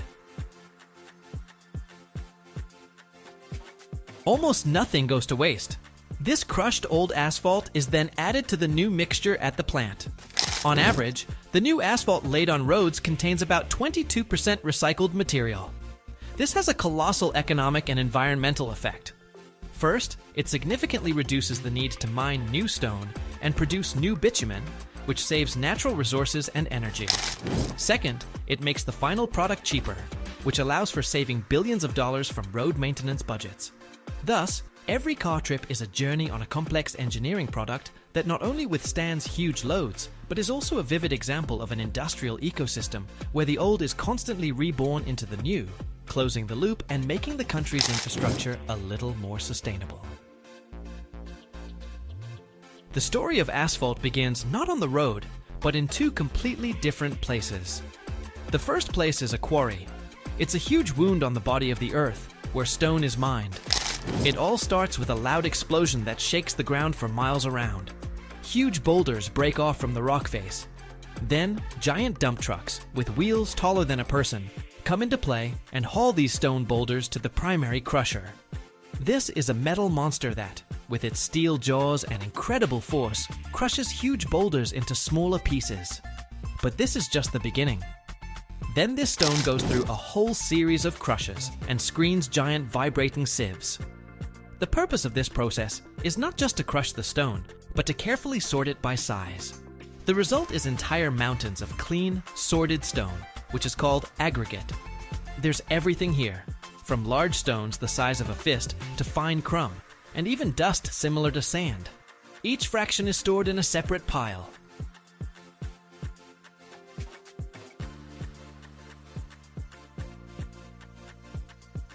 It's similar to how in your kitchen you have flour, sugar, salt, each ingredient separate, waiting for its time.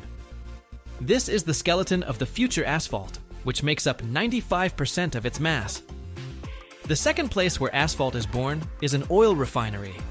When gasoline, diesel, jet fuel, and other light products are made from crude oil, a thick black viscous substance remains at the very bottom of the distillation column. This is bitumen.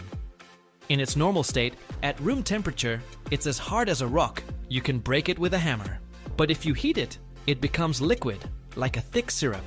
It is this property of being solid when cold and liquid when hot that makes it the perfect glue for our stone skeleton. Bitumen is the soul of asphalt. It's black heart that binds everything together. And now, let's move to the asphalt concrete plant. This is the place where all the ingredients meet. From a distance, it looks like a complex, tangled metal construction set. Tall tower silos, endless conveyor belts, pipes, tanks, and a central tower from which smoke rises. It's a real factory that works as one cohesive organism. Different fractions of aggregate from separate bins are fed onto a conveyor belt. But not just like that. The whole process is controlled by a computer. An operator in a cabin enters the precise asphalt recipe.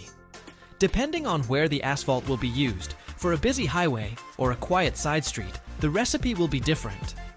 The computer knows what percentage of large stone, how much medium, how much small, and how much dust is needed for the perfect mix. It's like baking a complex cake where every gram matters.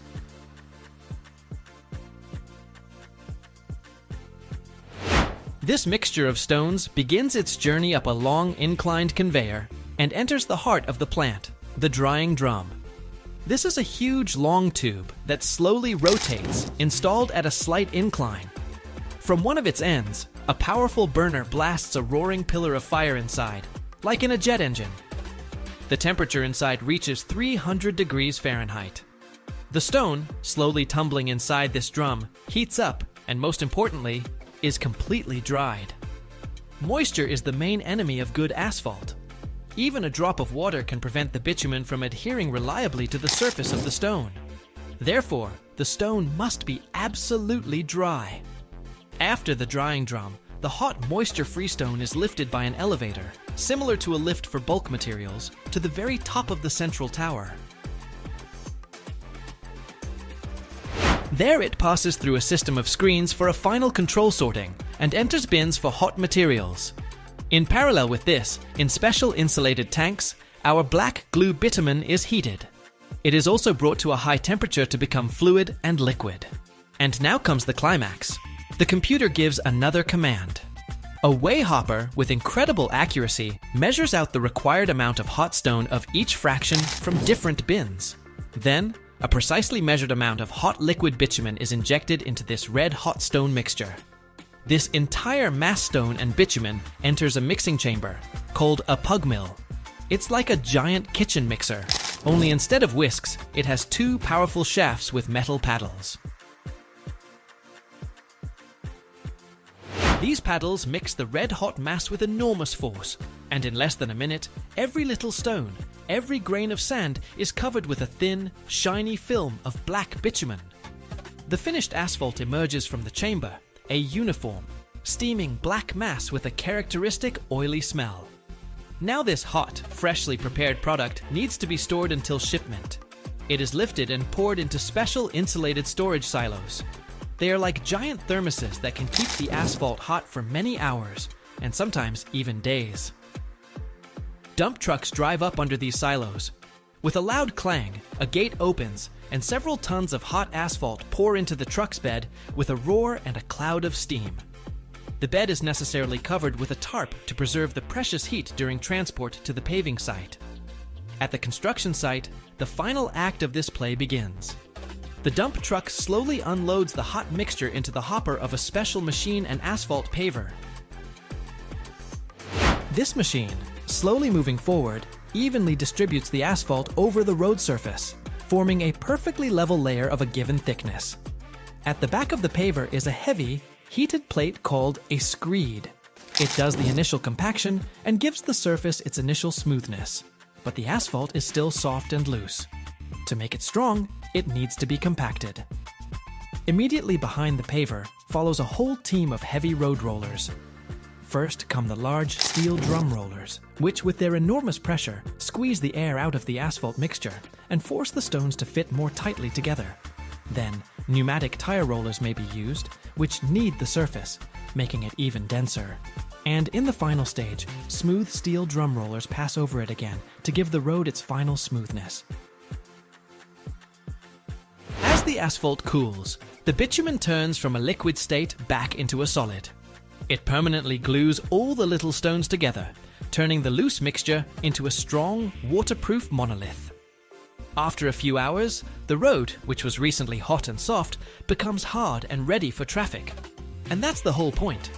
From the explosion in the quarry to the heavy roller on the road, every stage of this process is aimed at creating a durable, reliable surface that will withstand thousands of cars every day. Imagine this, a single piece of steel that can hold the weight of 100 fully loaded semi-trucks. How? It's all about a shape engineers call the I-beam. This isn't just metal, it's the backbone of our cities, born from rusted scrap and forged in lightning, fire, and thousands of tons of pressure. But here's the kicker. Why are brand new I-beams almost entirely made of the past? Cars from the 70s, rails from the 30s, even armor from World War II. All of it could be holding up a modern skyscraper. Stick around and you'll learn a secret that will change the way you think about the power of steel.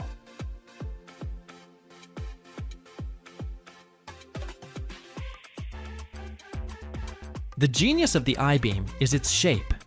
The real heavy lifting is carried by the top and bottom parts, so that's where most of the metal is packed, in the flanges. The thin web in the middle just keeps them locked in place. This gives you maximum strength for minimum weight. And that strength is just insane. A single heavy I-beam, set up right, can handle loads of hundreds of thousands, sometimes even millions of pounds. Picture a whole line of fully loaded semi-trucks, all parked on one single piece of steel. That's real power. This story doesn't start in some shiny workshop. It starts in a massive, rusty, noisy yard that looks like a graveyard for metal giants. This is a scrap yard. Mountains of old cars, chopped up rail cars, building frames, and industrial junk are all waiting for a second chance.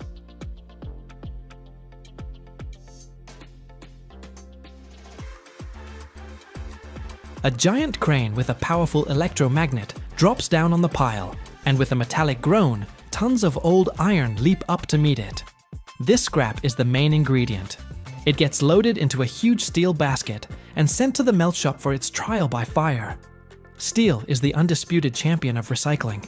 The recycling rate for structural steel in the US is a whopping 98%. That means nearly every piece of steel from torn down buildings, old bridges, and scrapped ships gets put back to work. On average, a new I-beam made today is 90% recycled metal. This creates an incredible, endless loop. A skyscraper going up today could have a piece of a 70s muscle car, a 1930s railroad track, and even armor from a World War II battleship inside it. This isn't just a hunk of steel.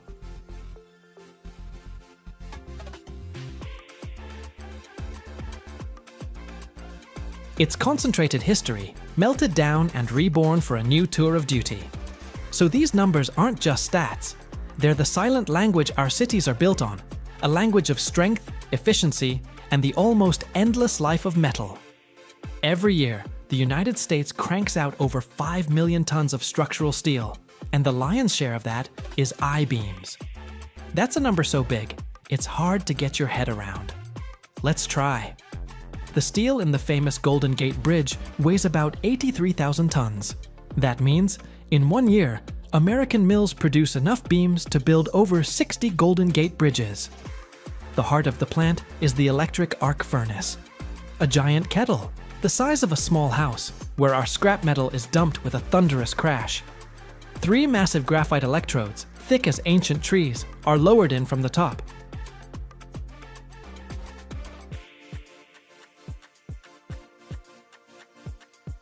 And then the operator hits the juice.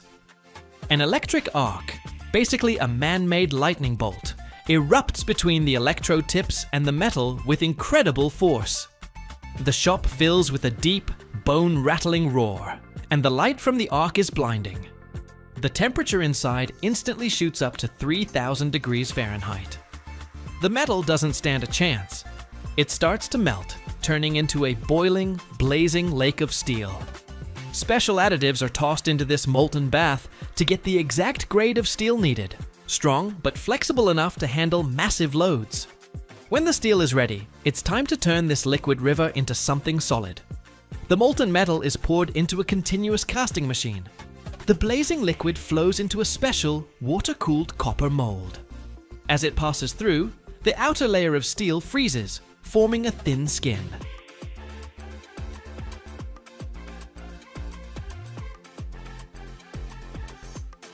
Next, this still mushy on the inside ingot is continuously pulled downwards through a chamber of water spray where hundreds of nozzles blast it, forcing it to solidify all the way through. What crawls out of the machine is an endless, glowing red, massive steel billet. This is called a bloom. Automated torches hiss to life and slice off pieces to the right length, say 20 or 30 feet. This is our blank, our piece of dough that we're about to shape into a beam. These hot, but now solid blooms are sent to the next furnace, the reheating furnace. It's like a giant tunnel with a fire roaring inside. The blank moves slowly through it, where its temperature is cranked back up to the perfect working heat, around 2,200 degrees Fahrenheit. It becomes soft and pliable, like clay, ready for the most important step, rolling.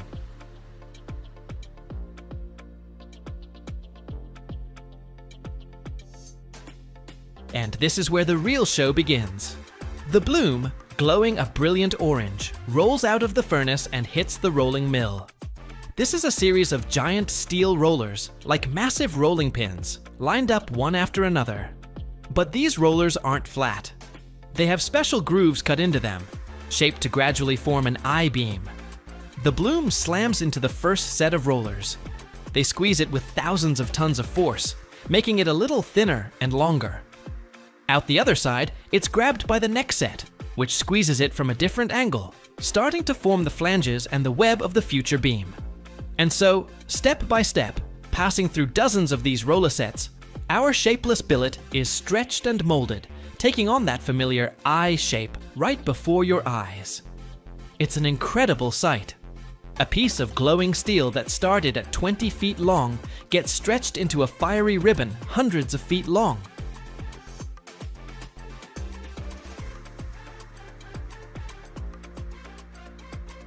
The whole mill is filled with a symphony of bangs, screeches, and the hiss of water keeping the rollers cool. When the beam exits the final, finishing roller, it has the perfect shape and dimensions, down to a fraction of an inch. Hot, long, like a fire serpent, it travels down a roller conveyor to a massive cooling bed. This is a giant rack where the beam slowly cools, letting its heat radiate into the air. As it cools, the metal shrinks a bit, and sometimes the beam can get a slight warp. To fix that, after it's cooled down, it's sent to a straightener. This thing is like a giant steel chiropractor, passing the beam through a set of rollers that align it until it's perfectly straight.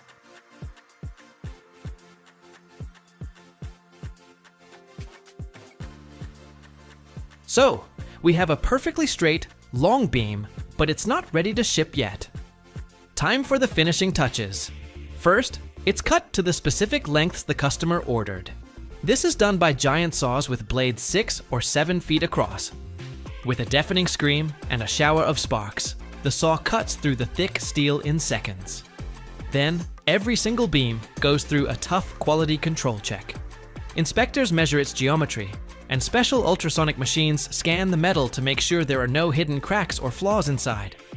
Only then does the beam get its marking, its birth certificate, with the steel grade, size, and batch number. The finished inspected beams are picked up by giant cranes and stacked in the yard, or loaded directly onto special railcars or trucks.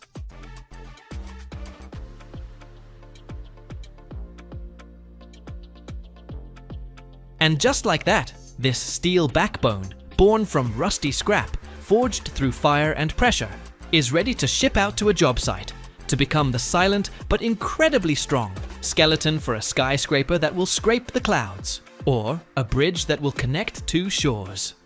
Standard beams on a construction site can be anywhere from a few inches to 3 feet tall. But then there are the real monsters, the so-called jumbo sections, used in the most critical spots of skyscrapers. Their height can be over 4 feet, and their weight is something else. The heaviest ones can weigh over 800 pounds per foot. Think about that. Every foot of that beam weighs as much as 3 grown men. And a standard length for these things is 60, 80, or even 120 feet. A single one of those beams can weigh as much as a battle tank.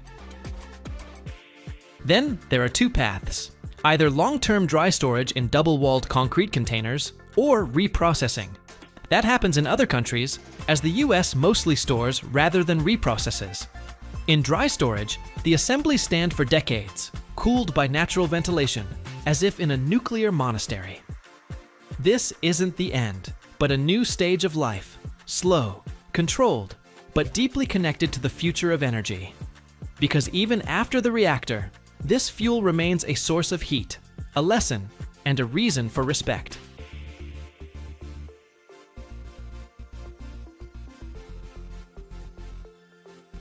Transportation is under guard on a special route with an escort, GPS, and mandatory 2 seals, 3 codes, and a dosimeter on every side. Because even in its peaceful form, this is dangerous stuff that commands respect. After all is said and done, what's left is the depleted uranium hexafluoride. They call it tails. It's a mix of isotopes that still has a little U-235, but not much. These tails are stored in steel barrels, in special supervised yards. But in the future, they could be reprocessed in next-generation reactors, squeezing out every last drop. When a fuel assembly has served its 4 or 6 years in the heart of a reactor, it's no longer the shiny star it was at launch. It's removed, carefully by a robotic system, and moved into pools of water. The depth is over 20 feet. The water cools it and shields the radiation because the fuel is still hot, both physically and radioactively. There it rests for several years.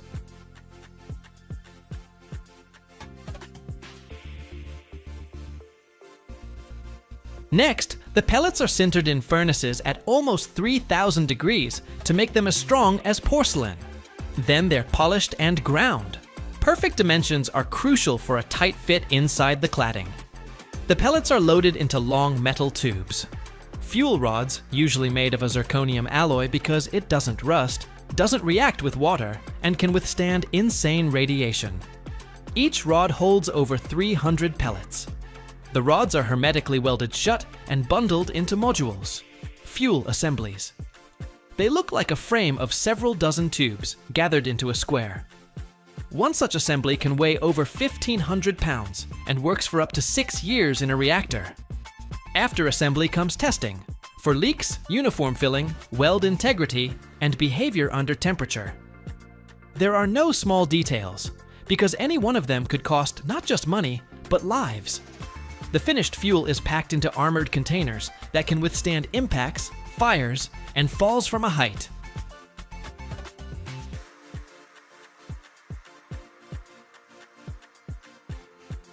But one centrifuge isn't enough, so they're connected in cascades of hundreds, sometimes thousands.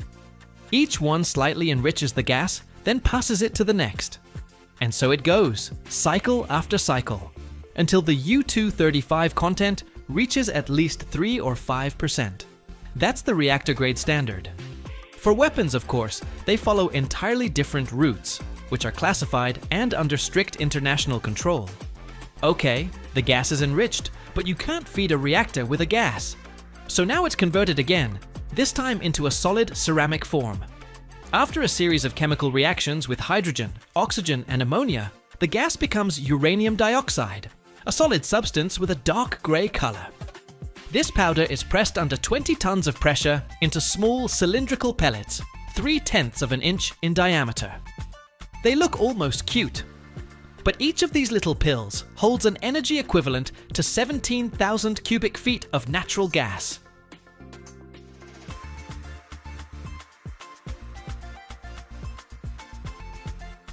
And so, mission accomplished. The dust has been turned into a gas, ready for the most interesting part, isotope enrichment. But don't get too excited yet. This gas is like a wild cobra. Beautiful, shiny, but if it bites, no one can save you. You think a washing machine spins fast? You haven't seen nuclear centrifuges that do 70,000 revs a minute. That's 10 times faster than a jet engine turbine. And all for one thing: to separate uranium isotopes. Uranium hexafluoride, that same toxic gas we just made, is pumped into a tall, narrow cylindrical chamber, which is spun up to an insane speed. Centrifugal force does its thing. The heavier U-238 atoms are flung to the edge, while the lighter U-235 atoms stay closer to the center. A tiny microscopic difference, 1% in mass, and all this explosive technology spins just for that.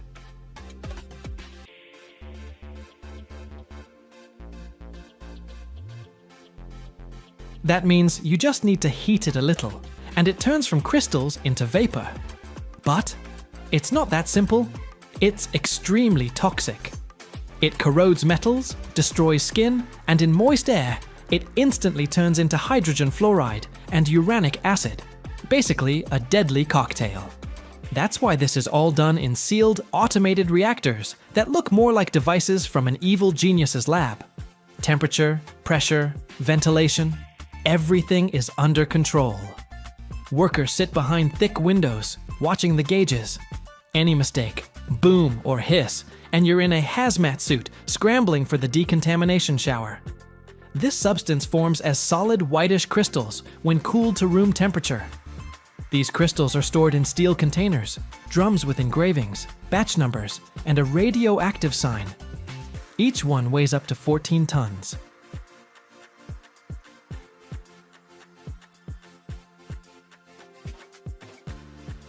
Yellowcake is packed into double-walled drums, loaded onto escorted trailers, plastered with radiation signs, and off it goes to an enrichment plant. It's from this toxic dust that the journey begins, the one that leads to the white light of a lamp over your kitchen table, or the electricity in the subway hurtling beneath New York. Right then, the yellowcake has arrived, in drums, radioactive and dry as a desert wind. The next step, turn it into a gas. And not some lavender-scented air freshener, but uranium hexafluoride, the very same stuff from which the required isotope for reactors and other things is later separated. Let's cook, baby! The uranium concentrate is first dissolved in acid, purified, filtered from impurities, converted into uranium dioxide. And this is where the magic starts. The uranium dioxide is treated with fluorine in special reactors at a temperature of 1,000 degrees. And as a result of the reaction, a volatile, transparent gas is formed, which boils at 133 degrees.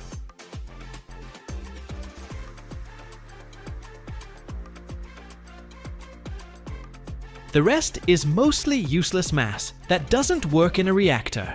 And to squeeze the required drop of energy from it, hundreds of tons have to be processed. That's why they say nuclear energy is quite the marathon. After mining, the ore is crushed, milled, and thrown into a chemical bath. Acid or alkaline solutions are added, which extract the uranium like coffee from a filter. Then comes filtering, precipitation, and drying at 500 degrees.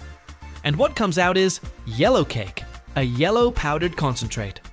The official name is natural uranium concentrate, but everyone at the plants just calls it yellowcake.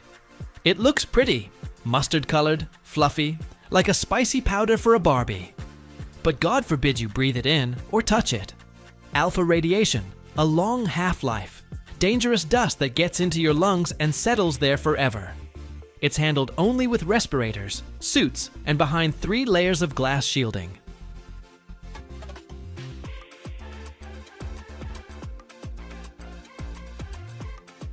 It all starts in the dust.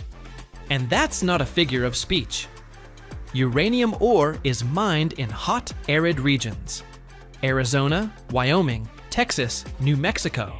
Think cowboy country, but instead of lassos, they have drill rigs, and instead of a sheriff, engineers in anti-radiation suits. The sun here is a scorcher, up to 100 degrees Fahrenheit in the shade if you can find any. There are 2 ways to get it. Open pit mining, where they strip the topsoil and haul the ore out with excavators, and underground mining, with explosives, lifts, and ventilation that howls like an old tractor. Then there's the in situ leaching method. Pipes are driven into the ground, special solutions are pumped in to dissolve the uranium straight from the rock, and then it's all pumped back out. All this ore, a gray-brown rock, looks no different from ordinary stone. But inside it, uranium-235 makes up only 0.7%.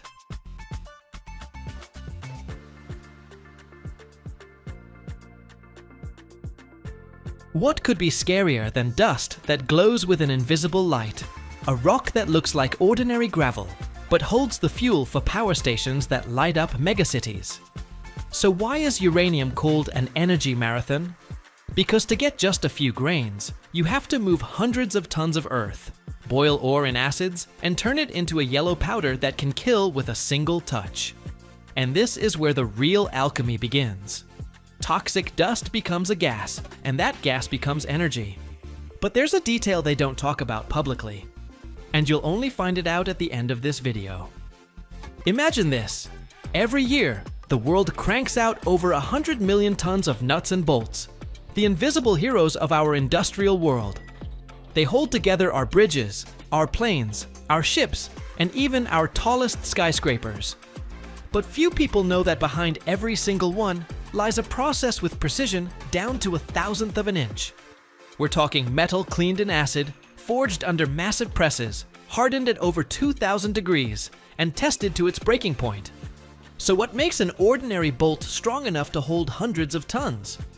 Stick around, and you'll learn the secret that turns a simple piece of steel into a part the whole world depends on.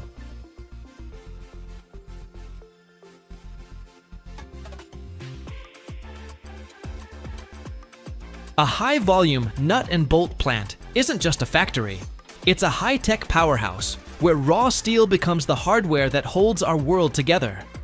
The whole thing is a complex, multi-stage marathon of machining, stamping, heat treating, and non-stop quality control. It all starts with the raw material. High-quality steel wire rod comes in, but it's dirty. First, it needs a serious cleaning to get rid of rust and scale. The most common way to do that? A chemical bath. We're talking a process called acid pickling, where the steel gets a dip in sulfuric or hydrochloric acid. This stuff eats away all the grime, leaving the metal surface perfectly clean and ready for what's next.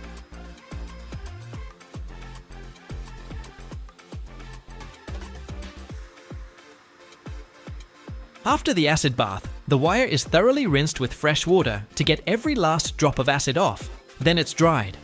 For an even deeper clean, some plants use sandblasting or mechanical grinding. You might even see a process called electro-cleaning, which zaps the surface to level it out and boost its rust resistance. On the big production lines, they combine everything: mechanical scrubbing, a chemical dip, a rinse, and a dry. And they don't just eyeball it. Quality control uses visual checks and special instruments to make sure that surface is perfectly clean. Before it moves on, the metal gets a temporary rust preventive coating to keep it pristine during storage and handling.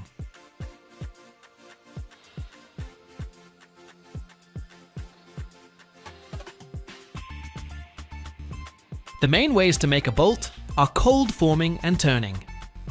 Cold forming is the real workhorse here.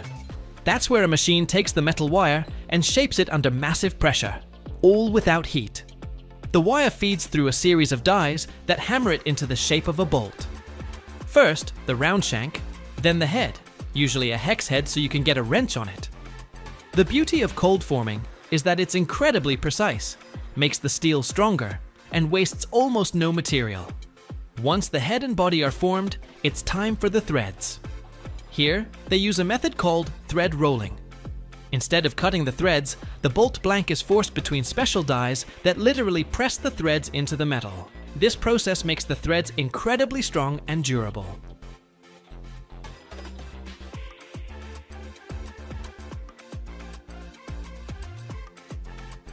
Some of these high-speed lines can churn out hundreds of bolts a minute. For nuts, they often use hot forging.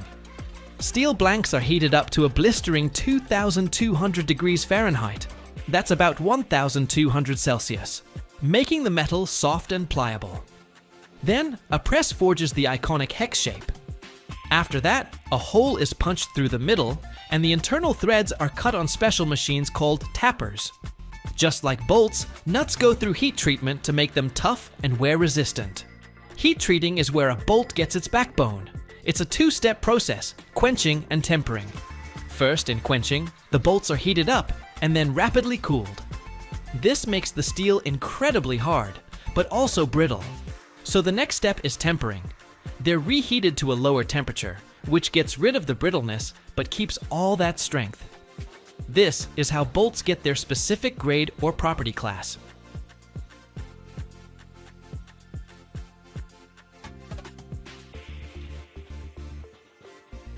After heat treating, every batch goes through brutal quality control.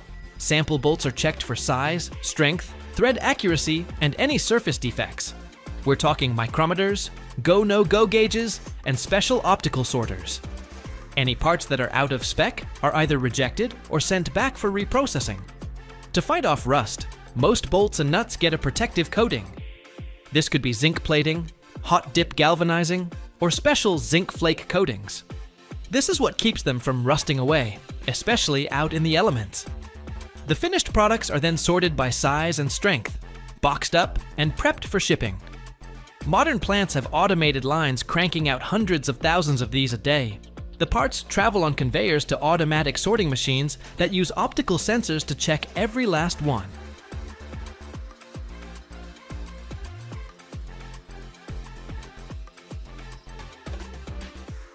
Anything that's damaged or not up to snuff gets kicked out. This makes sure only top quality hardware makes it to the packaging line. From there, the nuts and bolts go into automated bagging lines with inline scales and counters that measure out the exact quantity for each package. This could be small plastic bags, cardboard boxes, or bulk bins, depending on what the customer needs. The packages are labeled with all the key info: size, grade, manufacturer, and date.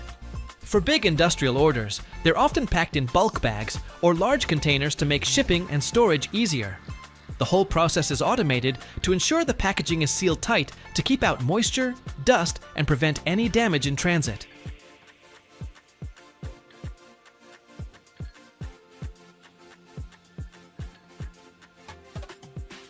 Even though most of it is automated, there's still a human touch.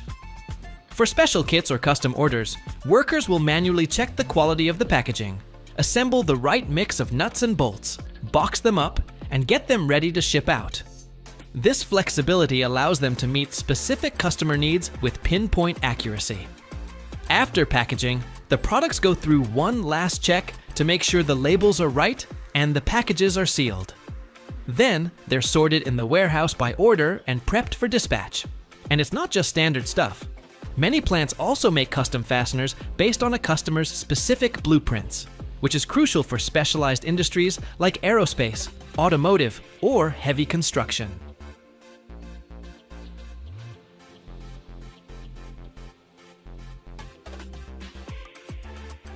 The global market for fasteners is on a steady climb, and it's all driven by a few key things.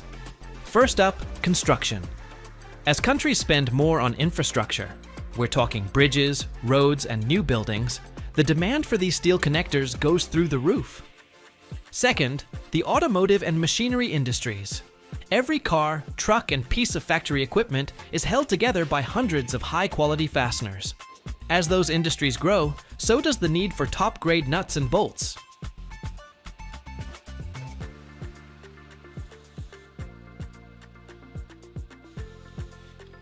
For example, in Europe, car production is expected to climb, which directly boosts the demand for metal products, including fasteners.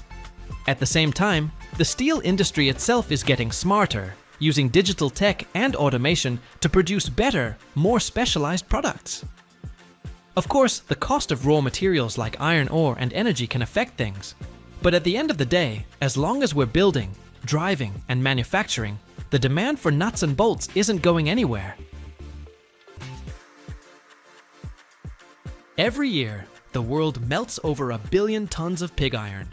But where does all that fiery metal come from? Imagine a giant furnace as tall as a 35-story skyscraper that never sleeps. Its guts glow like the Earth's core, and the temperature hits 3,600 degrees Fahrenheit. That's 2,000 Celsius. This is a blast furnace. They don't just melt metal here. They give birth to the heart of industry. But there's a secret that only the guys standing at the tap hole know. If you stick around to the end, you'll find out what's really happening in the center of this burning fortress, and why it changes everything. Imagine a colossal tower, taller than a 35-story skyscraper. The ground beneath your feet vibrates slightly from its relentless work, and the air is filled with a hum, like the breathing of a giant beast. At night, its top glows, pushing back the darkness. This is a blast furnace, a massive vertical smelter where 24 hours a day, 7 days a week, the magic of turning ore into metal happens non-stop. Why blast furnace? The name comes from the process itself, and it's no accident. The whole secret to a blast furnace is the constant blast of incredibly hot air that fuels the fire and kicks off all the necessary reactions. If you were to slice a blast furnace open, you'd see it looks like a stretched out bottle. Every part of it has a name and a purpose. The walls of the furnace are lined with special refractory bricks, capable of withstanding temperatures that would melt solid rock. This is a true fortress, built to tame fire itself. So what do they feed into this fiery throat? The process is like cooking from a very strict recipe. The mix of ingredients loaded into the furnace is called the charge. Here are its main components: iron ore, fuel, coke, and fluxes. These three ingredients are loaded into the furnace in precisely measured layers. A layer of coke, then a layer of ore with fluxes, then coke again, and so on. Every few minutes, a new batch weighing tens of tons is sent into the furnace. The iron ore is the foundation of it all. They usually don't just use raw ore dug from the ground, but specially prepared sinter or pellets. These are baked clumps of fine ore, or rolled balls of ore concentrate. The main goal is to have as much iron oxide in the raw material as possible, from which the oxygen will later be ripped out. Coke is coal that's been cooked in special ovens without access to air. After this treatment, it becomes strong, porous, and burns with an immense amount of heat. But that's not its only role. The carbon that makes up coke is the real magician that turns ore into metal. The flux is most often ordinary limestone.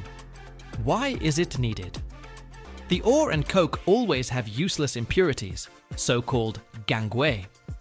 The limestone helps to bind these impurities, forming an easily meltable slag. So, the charge is loaded. What's next? This is where it gets interesting. Two streams move towards each other. From the top, the layers of the charge slowly descend, and from the bottom, a hurricane of superheated gases rushes up to meet them. It all starts at the bottom, in the hearth. Through special pipes called tuyeres, air heated to a scorching 2,200 degrees. Fahrenheit, 1 to 200 Celsius, is blasted into the furnace under huge pressure. That's hotter than volcanic lava. Meeting the red-hot coke, the oxygen in the air instantly ignites. The temperature in this zone skyrockets to 3,600 degrees Fahrenheit, 2,000 Celsius. This creates carbon dioxide. But as it rises higher and passes through new layers of coke, it turns into another gas, carbon monoxide. And this gas is the real oxygen thief.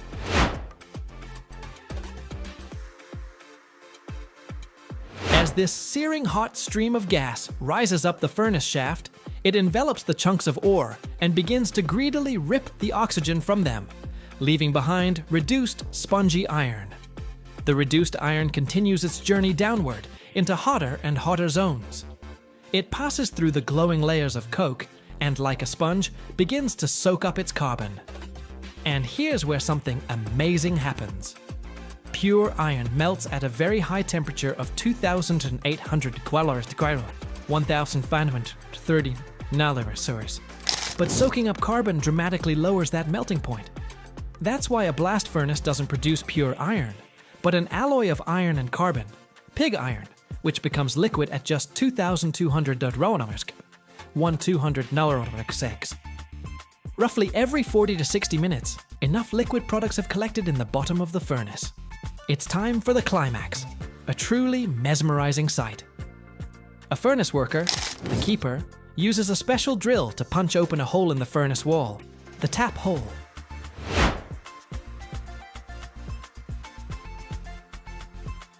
First, they tap the slag. It's lighter than the iron, so it floats on top. It's a molten, lava-like mass that flows into special ladles. And then they open the iron tap hole, and a dazzling, sparking stream of molten metal erupts with a roar. This is the River of Fire. The temperature of this stream is around 2,700 degrees Fahrenheit, 1,500 Celsius. It flows down special troughs, bathing everything around in a blinding light, and fills giant ladles that look like railway tankers. Each of these ladles holds hundreds of tons of liquid metal. From here, the pig iron will be sent to its next stage, either poured into molds or, more often, sent for further processing into steel. A blast furnace is an amazing operation that produces more than just pig iron. The byproducts are just as important. The blast furnace slag, which we've already mentioned, becomes a valuable raw material for making cement, building blocks, and road aggregate after it's cooled and crushed. The blast furnace gas that comes out of the furnace isn't just released into the atmosphere. It's cleaned of dust and used as fuel to heat the very same air that's blasted back into the furnace. It's a closed-loop system that makes the process more economical. Without a doubt, metallurgy is a serious challenge for the environment. However, modern technologies are constantly evolving.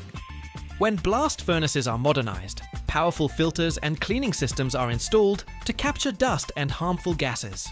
Scientists and engineers around the world are working on creating green technologies, like using hydrogen instead of coke, to make metal production cleaner. But for now, the blast furnace remains the king of metallurgy. And every time you see a bridge, a skyscraper, or a train, remember these fiery giants and the people who tame rivers of fire to give the world a strong and reliable foundation.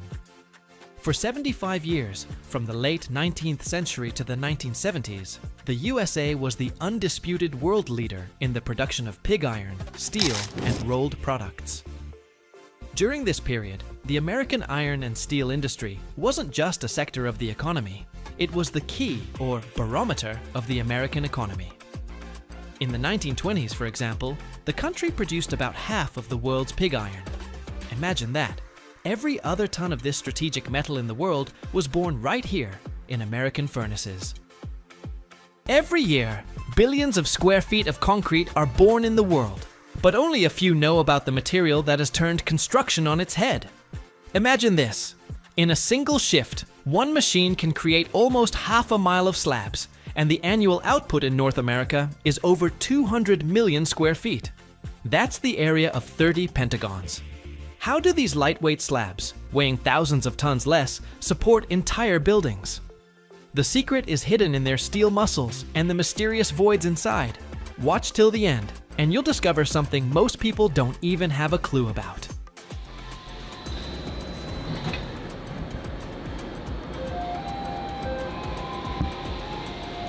The slip former machine crawls along a 600-foot casting bed at a speed of about 4 feet per minute. Doesn't sound too quick? Well, let's do the maths. That's 200 feet an hour. That's almost the length of an Olympic swimming pool, born from concrete in less than an hour.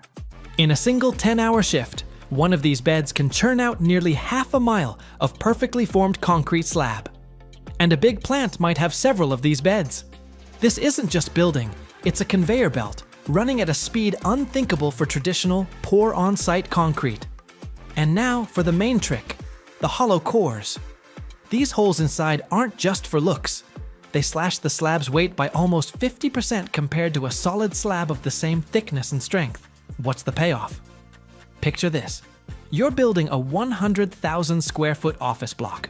If the floors were made from standard, solid concrete, they'd weigh about 5,000 tons.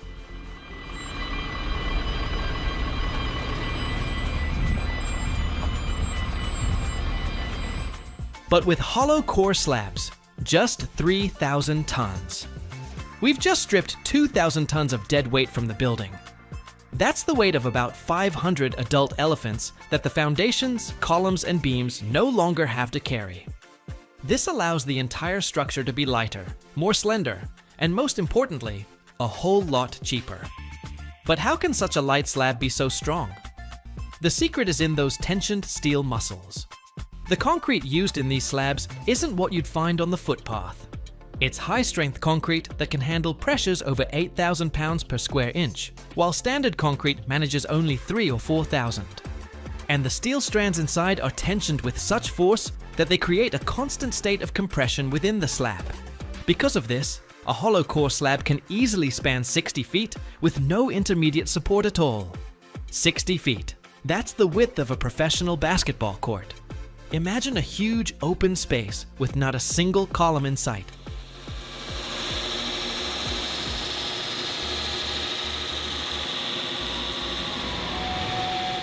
That's exactly why these slabs are a favorite for building car parks, supermarkets, and open-plan offices.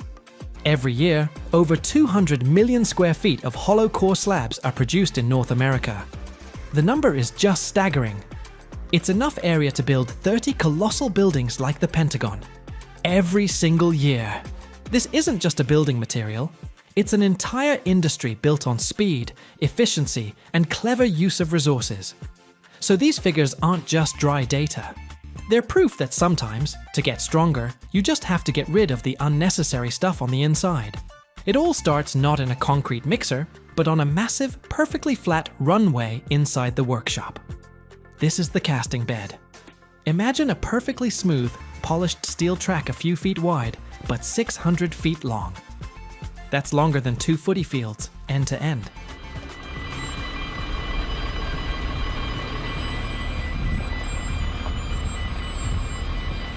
Beneath this track run pipes circulating hot water or steam to keep it warm.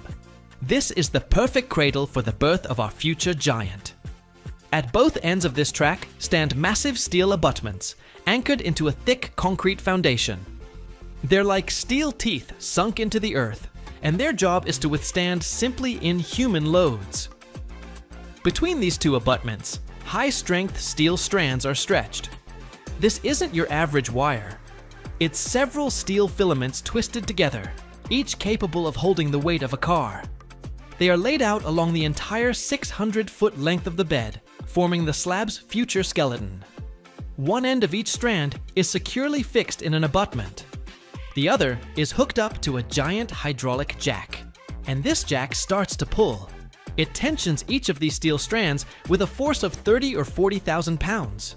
That's like hanging 3 full-sized utes off each thin strand.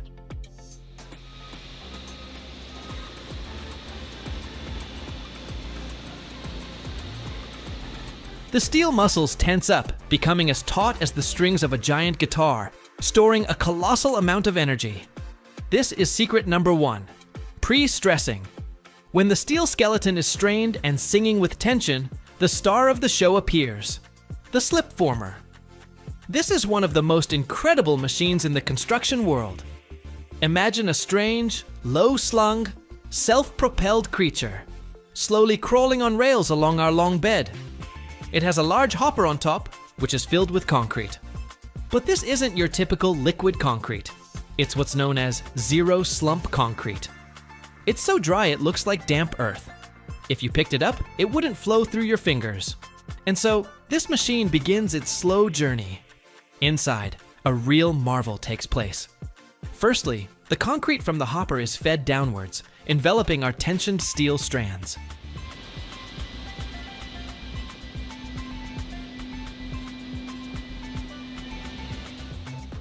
Secondly, special vibrators and compactors ram this dry mix with incredible force, making it unbelievably dense.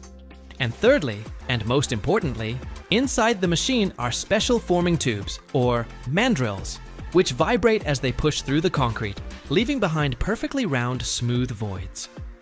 The machine, like a giant concrete snail, slowly crawls forward, leaving in its wake a perfectly formed, endless concrete slab with hollow cores inside and tensioned steel muscles hidden within its body. Because the concrete is so dry, it holds its shape instantly and doesn't sag. This is secret number 2.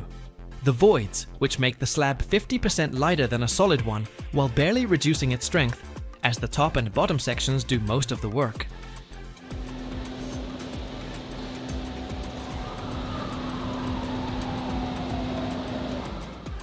Once the machine crawls to the end of the 600-foot bed, its job is done. But our slab is still green and weak. it's time for a spa treatment.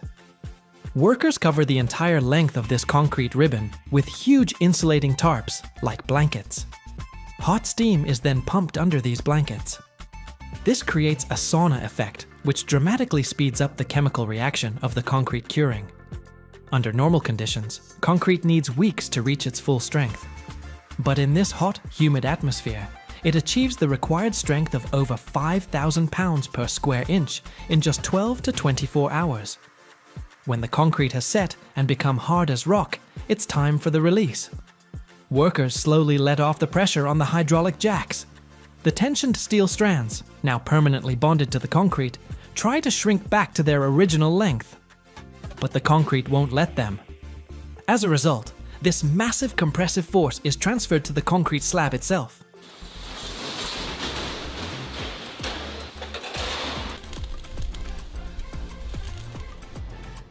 Now it's not just a concrete slab, it's pre-stressed or compressed. This means that when a load from above tries to bend it, it first has to overcome this built-in compressive force. This is what allows it to span huge distances without extra support. And the final act of this performance, the cutting. A giant saw travels on rails along our long concrete ribbon. It's a monster with a massive blade coated in industrial diamonds.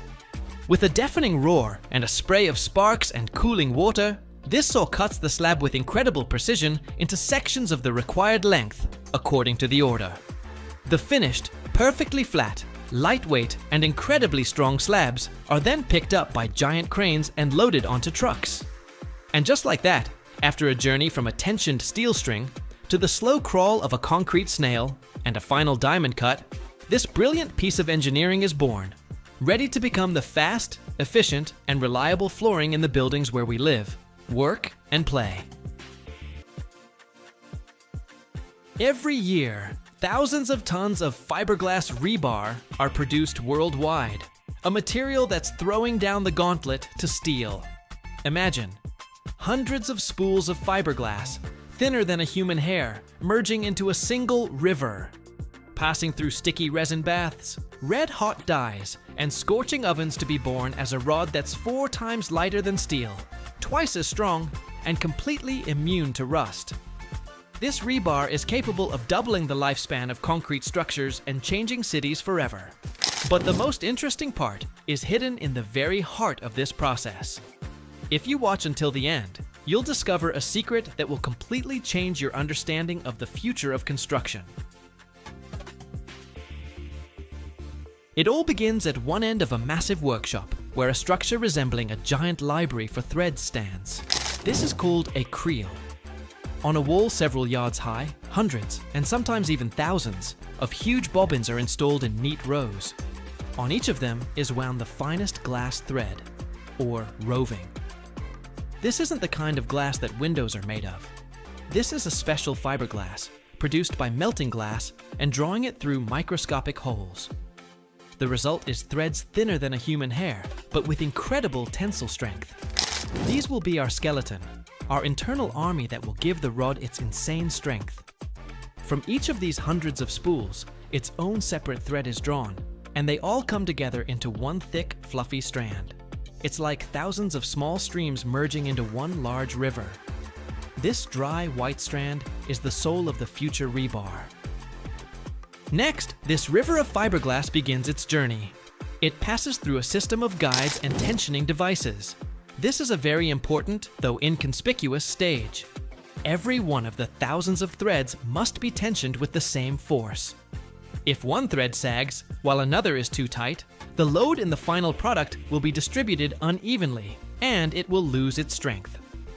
Therefore, the machine carefully aligns them, preparing them for the most important moment.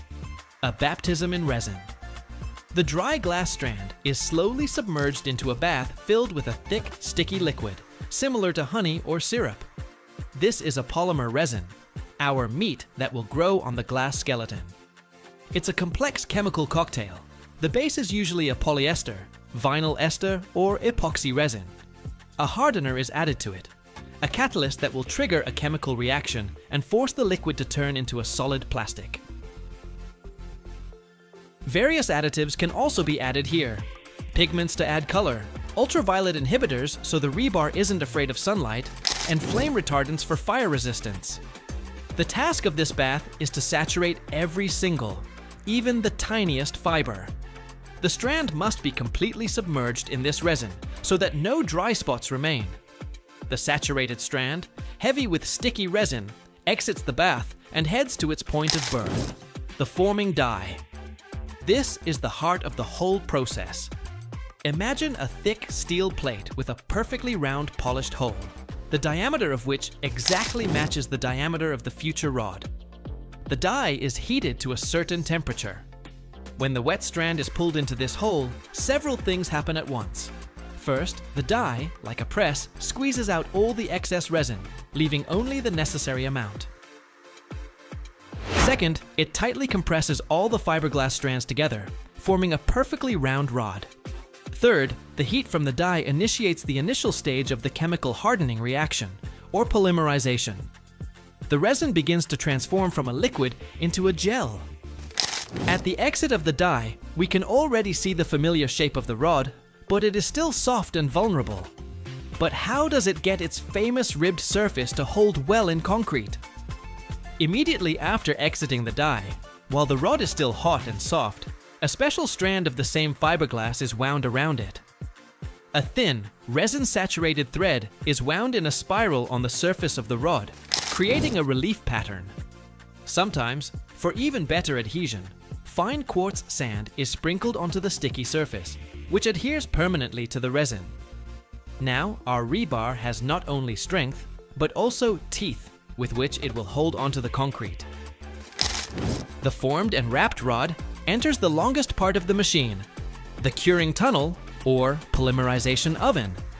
This is a long chamber that can extend for tens of feet, inside which a high temperature is maintained, usually 400 degrees Fahrenheit.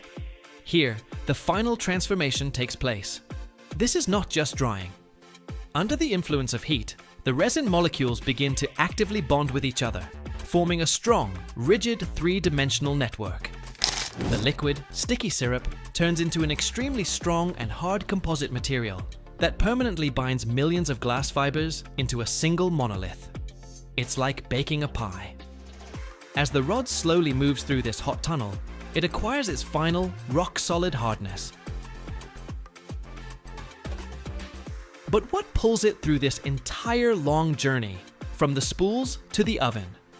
At the end of the line stands a special pulling device, which gives the whole process its name. Usually, it's two caterpillar-like mechanisms, similar to tank tracks, located one above the other. They gently but very firmly clamp the already finished hard rod with their rubber pads and pull it towards themselves at a constant, precisely calibrated speed. It is they that create the force that pulls the fiberglass through the resin bath, through the forming die, and through the oven. The speed of this movement is one of the most important parameters that controls the quality of the final product. And so, from the other end of this long conveyor, an endless, perfectly straight, hard and hot fiberglass rod emerges. The final cord is cutting. An automatic saw is installed across the line. It synchronizes with the speed of the rod's movement, at the right moment makes a quick forward motion, and with a sharp zzzt, cuts a piece of standard length, for example 20 or 40 feet, from the endless ribbon. Then it returns to its starting position, waiting for the next section to arrive. The finished, still warm rods roll onto a cooling table, and then they are collected into bundles, tied, and sent to the warehouse. And just like that, before our eyes, thousands of fragile glass threads and a barrel of sticky liquid, having passed through baths, presses, and ovens, have turned into a lightweight, but incredibly strong building material of the future, ready to challenge rust and time in the concrete jungle. The fiberglass rebar market is not yet a giant like the steel market, but it's the coolest and most audacious newcomer at the party, rapidly gaining popularity. The global market for this material is already valued at hundreds of millions of dollars, and the forecasts are just insane. It's expected to grow by 10 or 12% annually. This means that more and more engineers and architects are looking at rusting steel and saying, "Dude, we can do better." And now for the main features that make steel rebar nervously smoke in the corner. The first and most obvious is weight. Fiberglass rebar is about 4 times lighter than steel of the same diameter. Sound boring? Now imagine this in real life. Imagine a truck carrying rebar to a construction site. It can bring 4 times more length of fiberglass rebar in one trip than steel because it's limited by weight. Or for the same amount, it will take 4 times fewer trips, which saves fuel and time. On the site itself, 2 workers can easily carry whole coils or bundles of fiberglass rods, whereas moving steel requires a crane. This is a colossal saving in logistics and labor. Second is strength. And here, fiberglass just steps into the ring and knocks out steel in the first round. Its tensile strength is about twice as high as that of standard steel rebar. So you understand, to break a fiberglass rod, you need to apply twice as much effort as for a steel one of the same diameter. This means that in some structures, rebar of a smaller diameter can be used, saving even more weight and volume. It's like comparing a regular rope with a climbing rope. At a smaller thickness, it can withstand much greater loads. But the main trump card, the real superpower of fiberglass, is its war against rust. The main enemy of any reinforced concrete structure, from bridges to parking garages, is not the load. It's rust. Water and salts penetrate through micro cracks in the concrete, reach the steel rebar, and it begins to rust. The rust expands in volume and literally tears the concrete apart from the inside. Annually, the US spends billions of dollars on repairing bridges, parking garages, embankments, and tunnels destroyed by rebar corrosion. And fiberglass? It just laughs in the face of rust. It is chemically inert. It is completely indifferent to water, salt, acids, and alkalis. This means that the service life of the structure increases dramatically. A concrete structure reinforced with steel is designed for more than 50 years. And a structure with fiberglass rebar is easily designed for more than 100 years. Every year, millions of tons of chemicals are produced worldwide, but one of them, chlorine, is truly staggering in scale. In the United States, over 12 million tons of this gas are made annually. That's the same weight as 120 Gerald R. Ford aircraft carriers, the heaviest ships in the world. But where does this dangerous, yet vital substance come from? It all starts not in a lab, but in underground deposits of common salt. From there, it involves electricity, membranes, and an entire industry that consumes more power than entire American states. And if you watch till the end, you'll discover the secret that chlorine hides behind its sharp smell.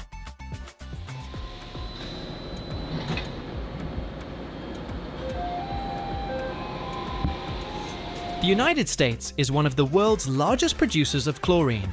Each year, plants in the country produce over 12 million tons of the gas. This number is just hard to wrap your head around. Imagine the weight of the aircraft carrier, the Gerald R. Ford, the heaviest warship in the world. It's about 100,000 tons. This means that in a year, American industry produces as much chlorine as 120 of those aircraft carriers weigh. This enormous quantity makes chlorine one of the top 10 most produced chemicals in the country. It all begins not in a laboratory, but deep underground. The main ingredient for our recipe is common rock salt, or sodium chloride. But it doesn't arrive at the plant in salt shakers. It's either mined in the form of huge chunks, or, far more efficiently, pumped out from under the ground.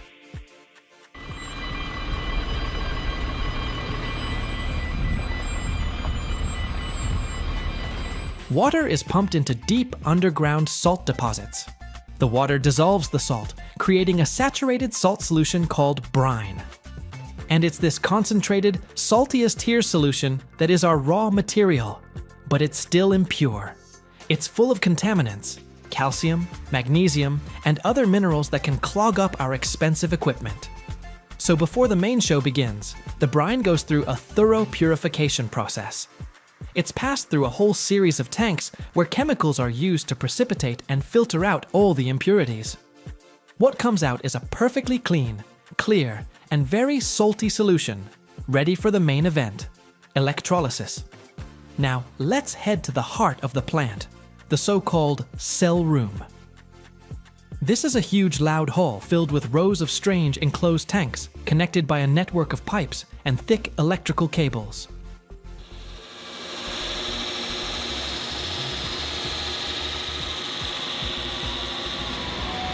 These are the electrolyzers, or cells.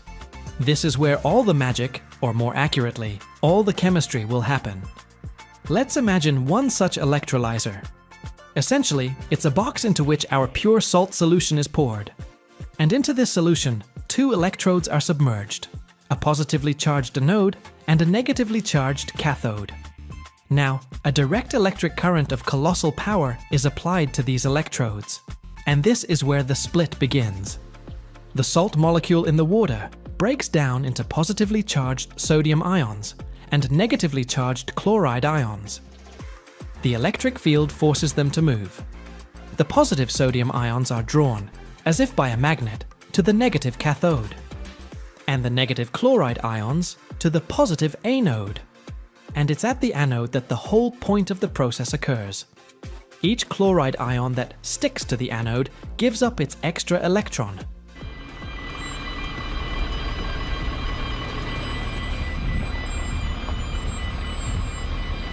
Two such chlorine atoms, having lost their charge, immediately pair up, forming a molecule of chlorine gas.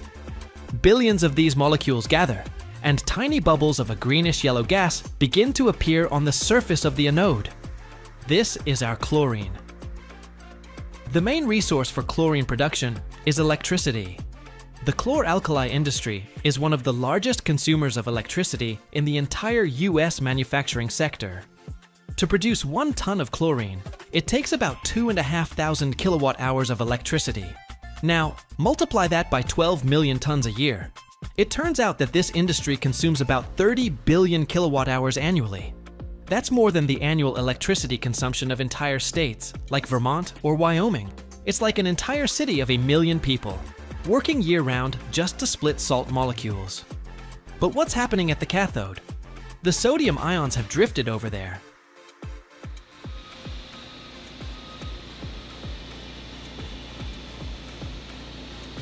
But they don't turn into metallic sodium. Instead, the electric current splits the water molecules in the solution into hydrogen and hydroxide ions. Bubbles of pure hydrogen are released at the cathode. That's our first byproduct. And the hydroxide ions left in the solution combine with our sodium ions to form sodium hydroxide, or caustic soda. This is our second, incredibly valuable byproduct. But here, a huge problem arises. We've just created 3 substances: chlorine, hydrogen, and caustic soda, and they must never be allowed to mix. Chlorine and hydrogen together form an explosive mixture, and chlorine and caustic soda react to form bleach, which is not what we want at all. So, the genius of the technology lies in separating these 3 products at the very moment of their birth. This is done using special membranes or diaphragms. Imagine a thin, paper-like, but very clever partition standing between the anode and the cathode.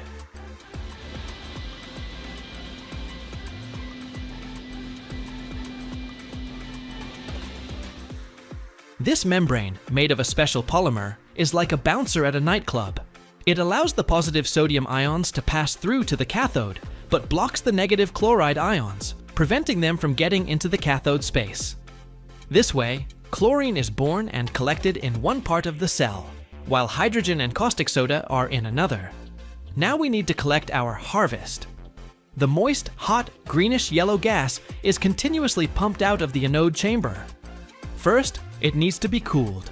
It's passed through heat exchangers where it gives off its heat. Then, it needs to be dried. Chlorine is incredibly aggressive, especially when wet. It corrodes almost everything. But there's one substance it doesn't touch: concentrated sulfuric acid. So, the wet chlorine is passed through towers where it bubbles through sulfuric acid, which, like a sponge, absorbs all the water from it. The resulting dry, cool, but still gaseous chlorine is ready for the next stage: liquefaction.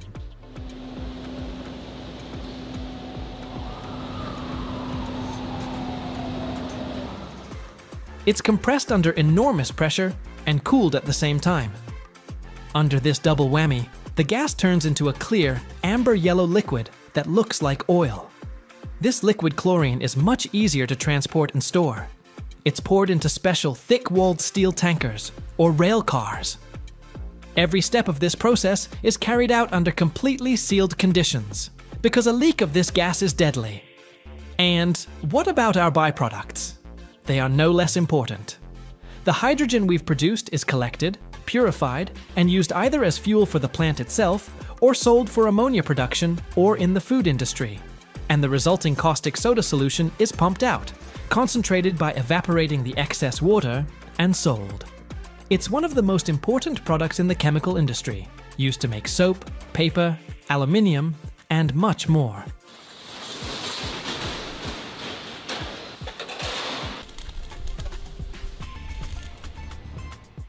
And so, from simple salt water, by passing a huge amount of electricity through it, we learned to obtain 3 extremely important substances at once, which form the foundation for thousands of other products that surround us in our daily lives. Now let's see where all this enormous amount of chlorine goes. You might think it all goes into disinfecting swimming pools, but that's just a drop in the ocean. In fact, less than 5% of all chlorine is used for water disinfection. So where does the other 95% go? It's a key building block for other products. About 40% of all chlorine goes into the production of this universal plastic.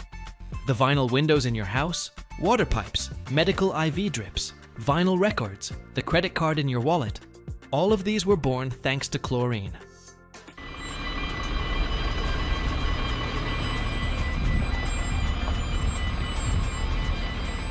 Another 40% or so is used to create thousands of other organic and inorganic compounds. Pharmaceuticals, solvents, refrigerants, herbicides, insecticides. The list is endless. Chlorine is also a key component for bleaching paper, giving it that clean white color. And finally, about the byproducts, which are actually no less important. We remember that for every ton of chlorine, we get about 1,100 tons of caustic soda. This means that American industry produces over 13 million tons of this vital alkali annually. This makes chlor-alkali production a perfectly balanced business. When the demand for one product falls, the demand for the other can rise, allowing plants to operate stably. So these millions of tons are not just statistics. They are proof that this sharp, suffocating gas is the invisible foundation for a huge part of the American economy. From the plastic pipes under our streets to the medicines in our pharmacies. Every day, somewhere in China, a machine generates force equivalent to stacking 200 fully loaded aircraft carriers vertically. This hydraulic press, rated at 80,000 tons, stands 10 stories tall and weighs more than the Eiffel Tower. Picture this. Under its ram, 300-ton steel billets, weight of 60 elephants, flatten like modeling clay in seconds. The ground shakes for miles when it operates. Windows rattle in villages 8 miles distant. How does humanity create machines powerful enough to reshape mountains of metal? Why did Cold War superpowers race to build ever larger presses? Stick around till the end. You'll discover the jaw-dropping reason these monster machines dominate aerospace and defense, the shocking physics of what happens when 80,000 tons compress glowing steel, and why welding became obsolete for the world's most critical components. The story begins at China Erzong Group in Deyang, Sichuan Province, home to the world's most powerful forging press. This colossal machine, commissioned in 2013, towers 120 feet tall. Picture a 12-story building dedicated to squashing metal. The press frame alone weighs 22,000 tons, constructed from steel beams thicker than telephone poles, bolted together with fasteners weighing 500 pounds each. The facility consumes electricity equivalent to 40,000 homes during operation. 8 separate hydraulic power units, each the size of shipping containers, pump oil through pipes 16 inches in diameter. These hydraulic systems generate pressures reaching 10,000 psi, enough to blast water through concrete like tissue paper. When all systems activate simultaneously, the combined oil flow measures 3,000 gallons per minute. That's emptying a backyard swimming pool every 10 minutes continuously through hydraulic cylinders generating incomprehensible force. Next comes the press bed, a foundation descending 60 feet below ground level, deeper than 6-story buildings are tall. This isn't merely concrete, it's a geological anchor. Engineers excavated solid bedrock, then poured 8,000 cubic yards of reinforced concrete mixed with steel rebar, forming 3-dimensional cages. The foundation weighs 45,000 tons, more than 4 nuclear submarines combined. Why such extreme engineering? Because when 80,000 tons of force compress metal, Newton's third law demands equal reaction force pushing downward. Without this massive foundation, the press would crack bedrock and sink into earth like a nail hammered into butter. Seismographs detect vibrations from press operations 12 miles away, not from noise, but from actual ground displacement. The Chinese government prohibited residential construction within 2-mile radius specifically because repeated press cycles could damage building foundations through accumulated seismic stress over years. Giant overhead cranes, rated at 600 tons capacity and spanning widths exceeding football field lengths, position workpieces beneath the ram. These cranes represent engineering marvels themselves, structures where every rivet matters because failure means dropping cargo worth millions. Control rooms, protected by 18-inch thick reinforced concrete walls and bulletproof glass windows, house operators controlling machinery from safe distances. The press ram, the actual crushing surface, measures 40 feet by 30 feet, larger than most studio apartments.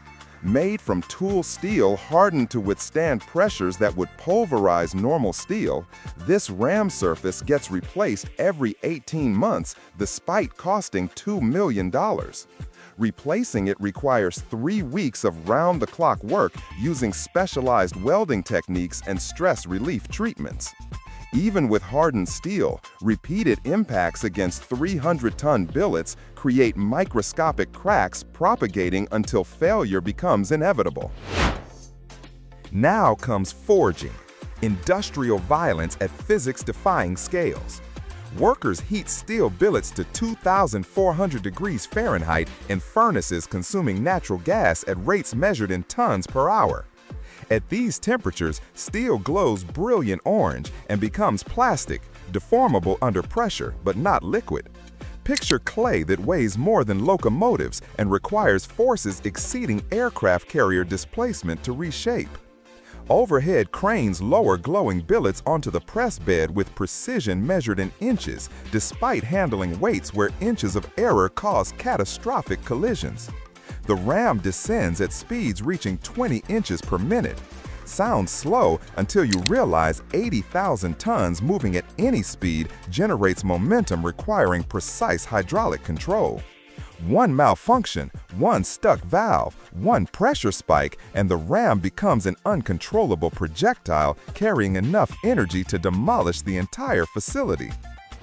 The compression itself defies description.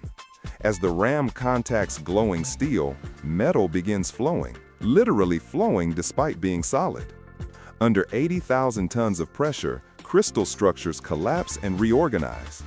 Grains elongate perpendicular to compression direction, creating oriented microstructures impossible to achieve through casting. The billet spreads outward, metal squeezing into die cavities with force sufficient to emboss details smaller than human hair thickness.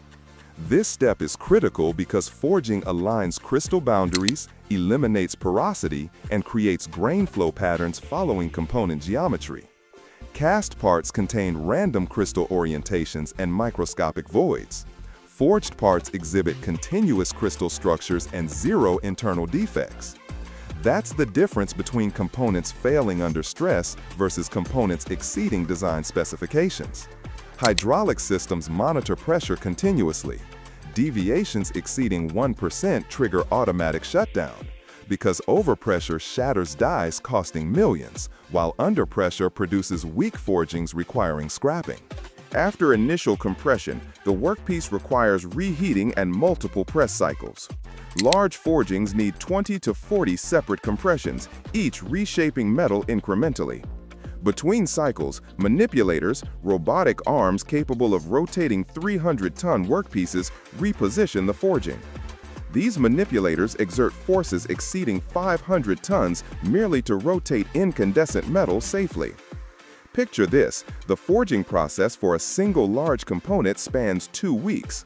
Workers cycle the workpiece between furnace and press 40 times, gradually transforming a rectangular billet into complex shapes: bulkheads for aircraft fuselages, rocket motor casings, pressure vessel heads.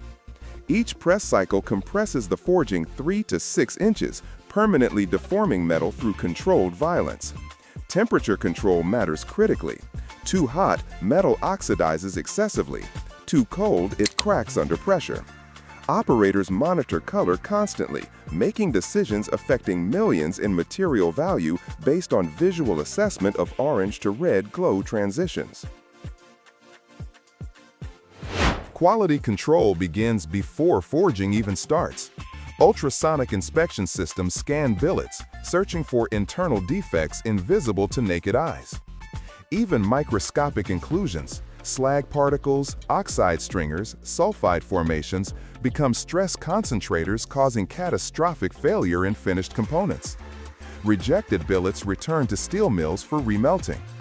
After forging, dimensional inspection using laser scanning creates three-dimensional models accurate to thousands of inches across components 30 feet long. Metallurgical testing cuts samples from forging edges, examining grain structure through electron microscopy.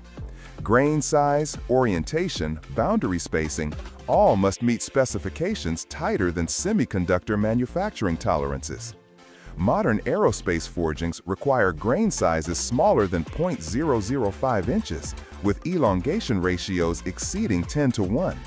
Without precise microstructure control, components fail unpredictably during service, potentially causing catastrophic accidents. This technology race began during Cold War paranoia. In 1955, the Soviet Union commissioned a 75,000-ton press at Novokramatorsk specifically for forging submarine hulls and missile casings. American intelligence discovered this capability through spy satellite photographs showing the massive building housing it. President Eisenhower immediately authorized construction of matching presses. The Air Force Heavy Press program built 12 presses between 1956 and 1959, including twin 50,000-ton giants at Alcoa and Wyman Gordon. These presses enabled Boeing 707 and later jumbo jets. Without them, aircraft manufacturers couldn't produce wings large enough. The strategic logic was brutal. Whoever controlled large forging capacity controlled aerospace dominance. Nations without heavy presses bought components from competitors, creating national security vulnerabilities. China entered this arena late but decisively.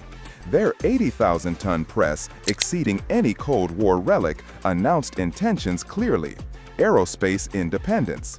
Today, China produces aircraft landing gear, rocket stages, and turbine components previously imported from America and Russia.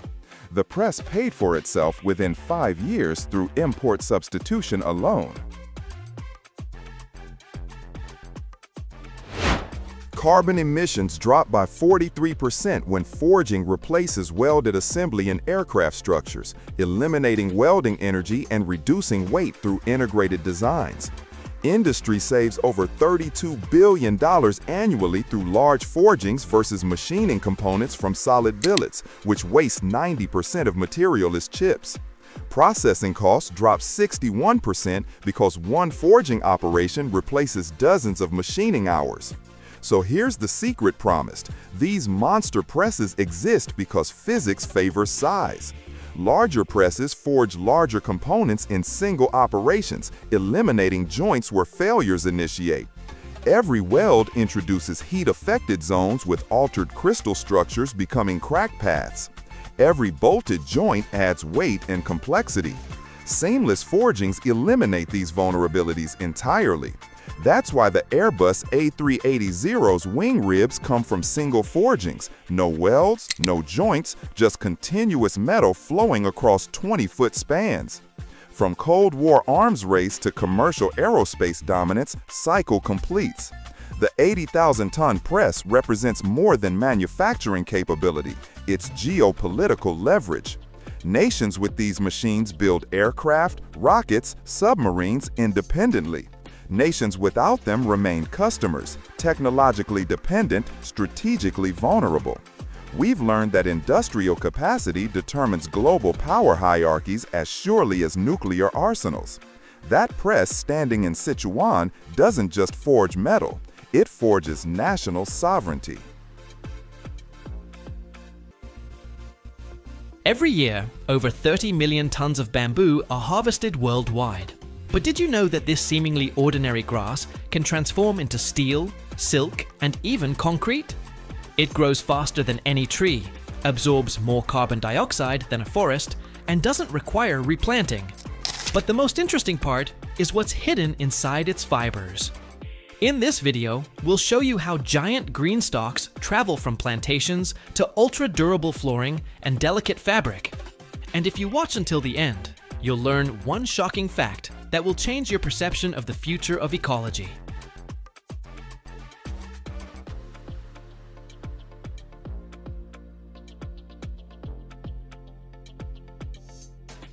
It all begins on vast bamboo plantations, covering millions of acres around the world.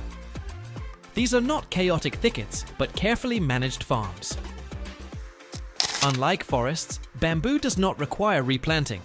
When one stalk, or culm, is cut, its extensive root system, called a rhizome, immediately sends up new shoots. This makes it one of the most sustainable resources on the planet. One plantation can yield harvests for decades without harming the soil.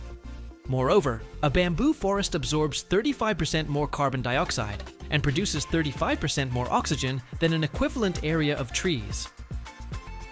Harvesters, armed with simple machetes or handsaws, selectively cut only mature stalks, whose age can be easily determined by color and texture. Young shoots are left to grow further, ensuring the continuity of the cycle.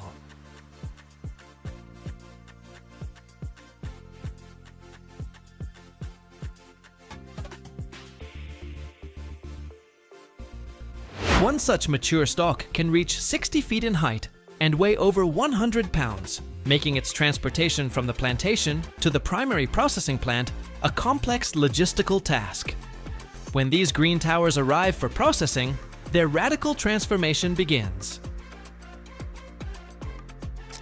First, the long stalks are cut into manageable sections. Then, they are fed into a special machine that, with a deafening crack, splits the round sections into long strips. The next step is to remove the outer greenskin and inner nodes, leaving clean, light bamboo planks. But inside these planks still lurks an enemy of durability: starch and sugar, which are a favorite food for insects and mold. To get rid of them, the planks are submerged in huge vats of boiling water or a hydrogen peroxide solution for several hours. This hot bath not only sterilizes the bamboo, but also washes out all the nutrients.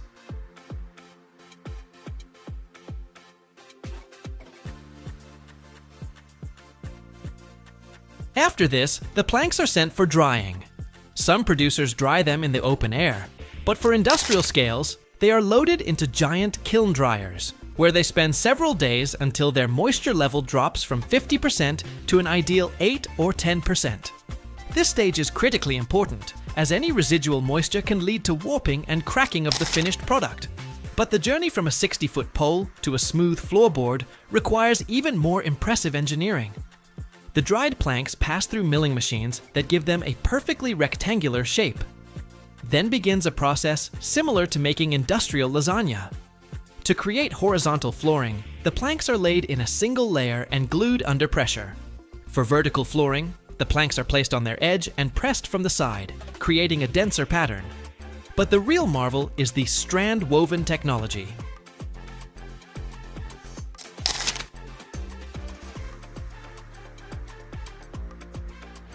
Here, the bamboo planks are not just glued together, but completely shredded into long fibers, mixed with an environmentally friendly resin, and loaded into huge steel presses.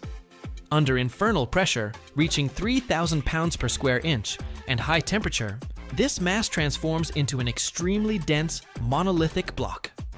The hardness of such flooring on the Yanka scale can exceed 5,000 units, making it more than 3 times harder than oak, and more resistant to scratches and dents than most traditional wood species. However, hardness is only one of bamboo's facets. Its other superpower is the ability to transform into something incredibly soft and silky. The process of creating bamboo fabric is a true industrial alchemy. The most common method, known as the viscose process, begins with grinding the bamboo raw material into a cellulose pulp.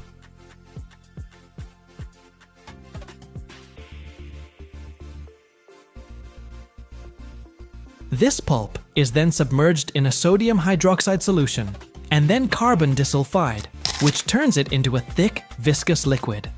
This liquid, resembling honey, is forced under pressure through the finest holes of a metal plate called a spinneret. Imagine a microscopic shower. Emerging from the holes, the thin streams enter a bath of sulfuric acid, where they instantly solidify, turning into endlessly long fibers. These fibers are then washed, bleached, dried, and twisted into yarn, from which fabric is woven. Despite the complex chemical process, the final product is biodegradable and has unique properties. It is extremely soft, hypoallergenic, has natural antibacterial properties, and breathes wonderfully, making it ideal for clothing and bedding. The global bamboo market is colossal and is projected to exceed $100 billion in the coming years.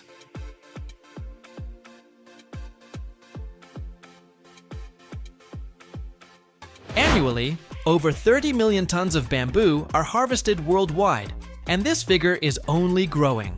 From kitchen cutting boards and toothbrushes to construction scaffolding capable of supporting the weight of concrete and elements in premium class cars, this giant grass demonstrates its versatility. It is a testament to how nature, multiplied by human ingenuity, can offer sustainable, strong, and beautiful solutions for countless tasks, turning a fast-growing straw into the gold of the modern world. Bamboo grows both in the wild and on specially created plantations. Its natural habitat mainly covers tropical and subtropical regions of Asia, where it is an integral part of local ecosystems. At the same time, thanks to its unique properties and wide range of applications, bamboo is actively cultivated on plantations around the world.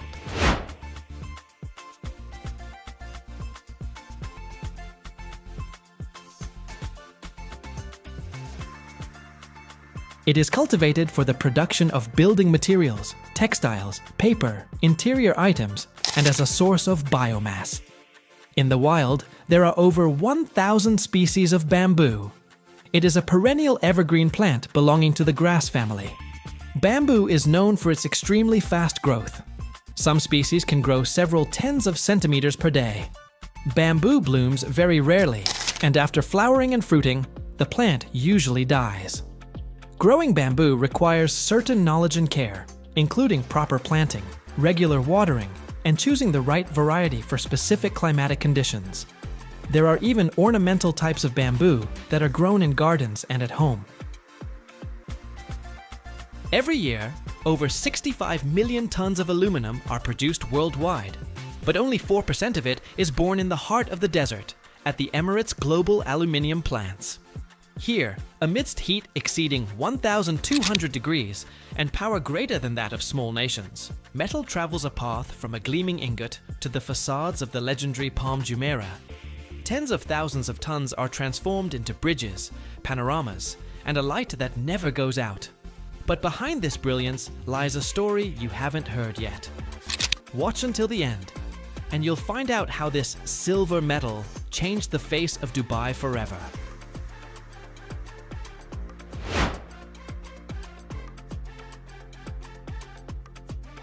First and foremost, aluminum was used in the facade structures of hotels and residential complexes located on the fronds of the palm. It was chosen for its anti-corrosive properties, unlike steel, Aluminum naturally forms an oxide film that protects against moisture, salt, and ultraviolet light. The surfaces were treated using the anodic method, or powder coating was applied, creating textures that imitate marble, sand, or even mother of pearl, all to combine modern aesthetics with inspiration from nature. Emirates Global Aluminium is like an invisible engine that drives not only the industry, but also the landscape of Dubai itself.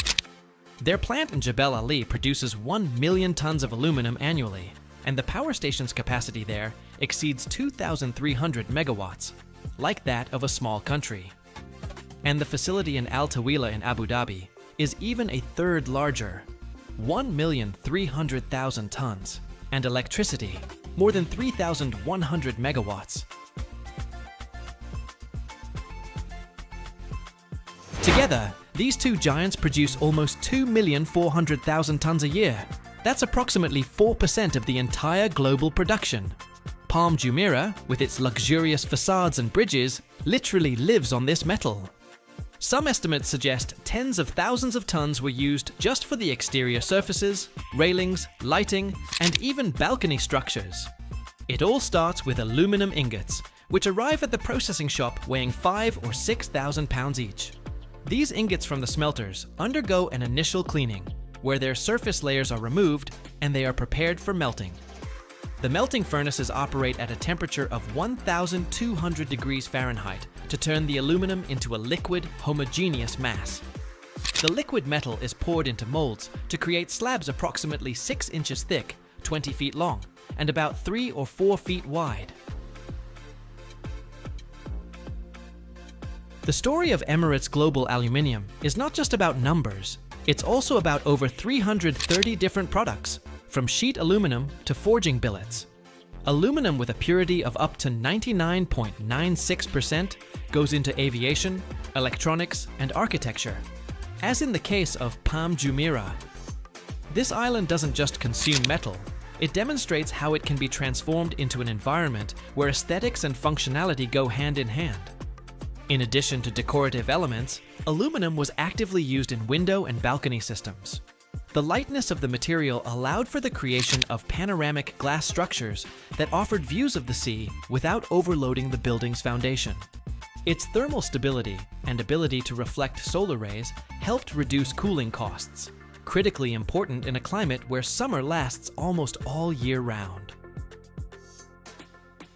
After cooling, the ingots are cut into pieces convenient for rolling.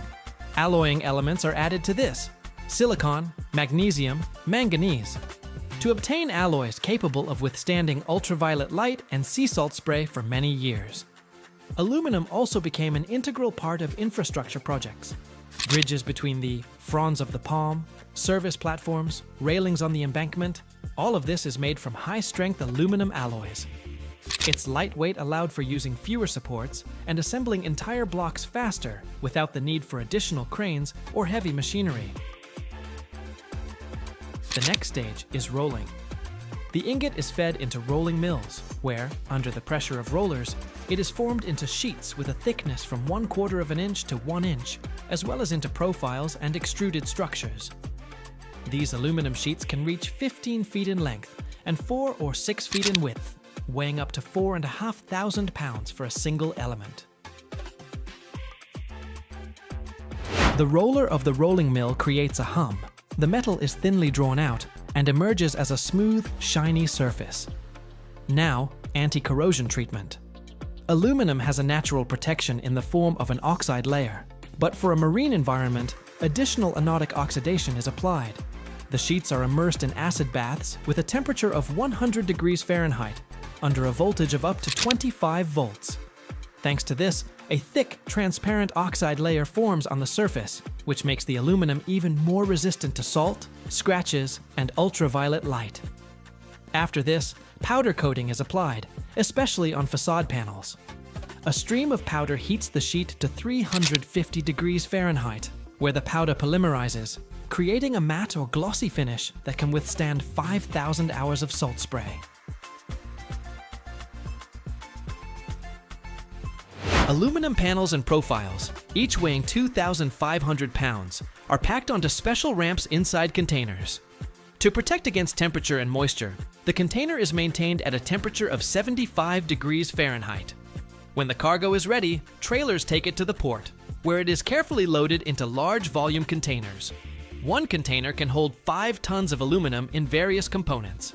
The sea journey lasts 2 or 3 nights, and when the container arrives at the island, it is unloaded in special thermal zones. There, the panels are carefully removed, unpacked, and the markings are checked, namely the serial number, production date, and coating thickness. Installation.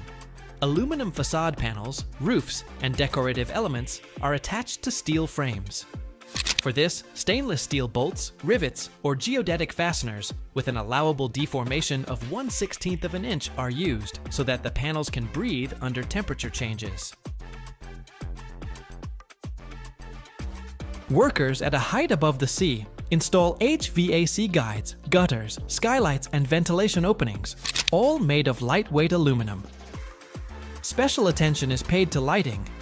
Almost the entire system of street lighting and decorative illumination is aluminum. Thin posts, transparent luminaire housings that do not heat up, have a long service life, and maintain their appearance even during sandstorms. Thanks to its electrical conductivity, aluminum allowed for the integration of intelligent elements, motion sensors, brightness changes, and synchronization with the overall smart city system. The installation schedule is impressive. 15 to 20 panels are installed daily, each 200 square feet. In total, approximately 9 million pounds of aluminum are used on the project. According to expert estimates, Palm Jumeirah required tens of thousands of tons of aluminum, especially for facades, balconies, lighting, and bridge structures. The exact figures are not disclosed, but considering the scale of the island, it is one of the largest projects in the region where aluminum was a key material. What truly makes Emirates Global Aluminium special is their approach to ecology and technology. They were the first in the United Arab Emirates to license their own smelting technology abroad. In their data centers, artificial intelligence has reduced energy consumption by 50%, and data processing speed has increased 35 times. They haven't forgotten about recycling either. At Al Tawila, they launched the Aluminium Recycling Coalition initiative to reduce their footprint and create a closed-loop production cycle. And all this so that the metal used to make beer cans can become the foundation for the most ambitious urban dreams in the world. In the evening, the surface area of the panels reflects the sunlight in such a way that the island appears almost crystalline. The aluminum shines with silvery planes, while the steel remains a stern foundation. It all began with a melting furnace and ingots, and ends with an architectural shell that both protects and impresses. Every year, millions of tons of refractory bricks are produced worldwide, a material capable of withstanding temperatures over 1,500 degrees Celsius and protecting structures where metal melts or flames erupt. Just to line one blast furnace requires up to 4,000 tons of this stone that fears no fire. But what gives it such strength? Why would metallurgical giants, cement plants, and glass furnaces grind to a halt without it? And most importantly, what technological secret turns ordinary clay into armor against flames? Watch until the end, and you'll find out what they don't write in textbooks. At the heart of it all lies not ordinary red clay, which is used for building bricks, but its special variety, refractory or kaolin clay. Its uniqueness lies in its chemical composition, where 2 oxides dominate, aluminum oxide and silicon dioxide. It is their high content and the correct ratio that give the raw material its main property, an extremely high melting point. To give the future product stability and predictability, manufacturers resort to a technological trick. Part of the mined clay is not sent directly into production, but is first fired in kilns at temperatures up to 1,500 degrees Celsius. As a result of this process, the clay loses its plasticity, sinters, and turns into a very strong, stone-like material called chamotte. This finished chamotte is then crushed and used as the main component, with a certain amount of fresh, plastic clay added to it, which acts as a binder. This approach solves a key problem. it significantly reduces the shrinkage of the products during final drying and firing, preventing deformations and cracking. So, the process begins with the preparation of components. The mined clay and other rocks, as well as the pre-prepared chamotte, are sent to the crushing line. Giant crusher jaws break large pieces, and then roller and ball mills relentlessly grind them into a fine powder with a clearly defined grain size. Control of the fractional composition is extremely important because the future density, and consequently, the strength and thermal conductivity of the brick depend on how tightly particles of different sizes can pack together. After crushing, automated dosing systems weigh each component, chamotte powder, clay powder, water, and other possible additives, with computer precision according to the recipe for a specific type of refractory. This entire mixture is sent to powerful mixers, where it is intensively mixed until a completely homogeneous mass, known as the batch, is formed. Next, the formless mass must acquire its shape. The most common method is semi-dry pressing.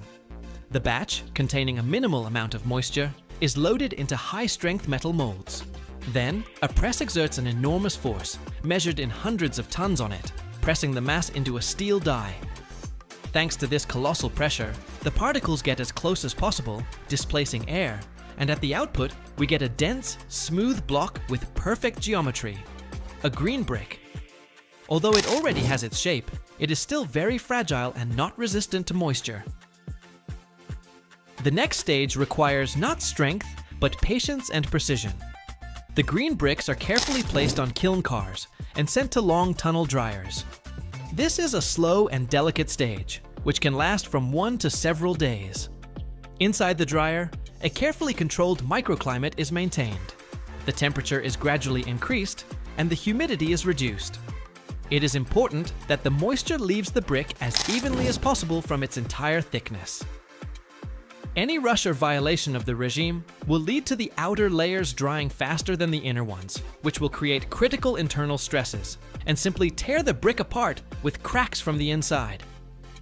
When all the physically bound water is removed, the culmination of the entire production cycle begins: firing. The brick enters the fiery tunnel of the kiln, where a true rebirth awaits it. Slowly moving through different zones of the kiln, it is gradually heated to peak temperatures, which for chamotte brick are 1,400 degrees Celsius, 100 degrees Celsius, and for high alumina types can exceed 1,750 degrees Celsius. This is not just drying, it is a deep metamorphosis. At such temperatures, complex chemical reactions are triggered, mineral particles soften on the surface and sinter together, forming a strong and dense ceramic structure.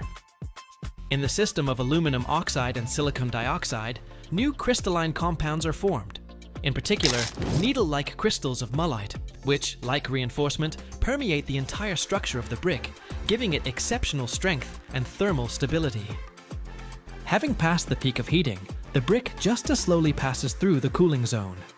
This stage is no less important, as rapid cooling would cause thermal shock and destroy the product that has just gained strength. At the exit of the kiln, a completely new product appears. A hard, ringing, slightly rough to the touch block that is not afraid of fire. Next, only inspection. Each product undergoes a rigorous inspection for compliance with geometric dimensions and the absence of defects, after which it is marked, packaged, and sent to fulfill its main mission: to contain the flame. To realize the true significance of refractory bricks, it is worth looking at the language of numbers. The global market for refractory materials is an industry valued at over 30 billion euros annually, and over 70% of this entire colossal mass of products is consumed by one industry: ferrous metallurgy.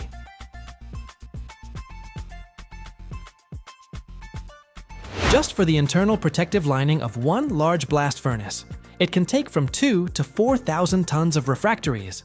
And one steel teaming ladle, which transports hundreds of tons of liquid metal, eats up several sets of lining per year.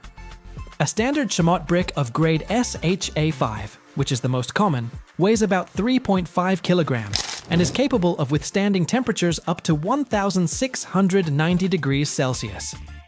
On an industrial scale, this means that millions of tons of these bricks stand guard annually, containing thermal energy equivalent to the energy of thousands of volcanoes.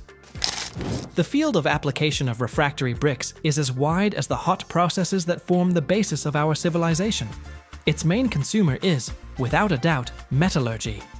Here, it is absolutely indispensable. Refractory bricks are used to line the inside of blast furnaces, where pig iron is born from ore. They are used to line oxygen converters and electric arc furnaces, where pig iron is transformed into steel.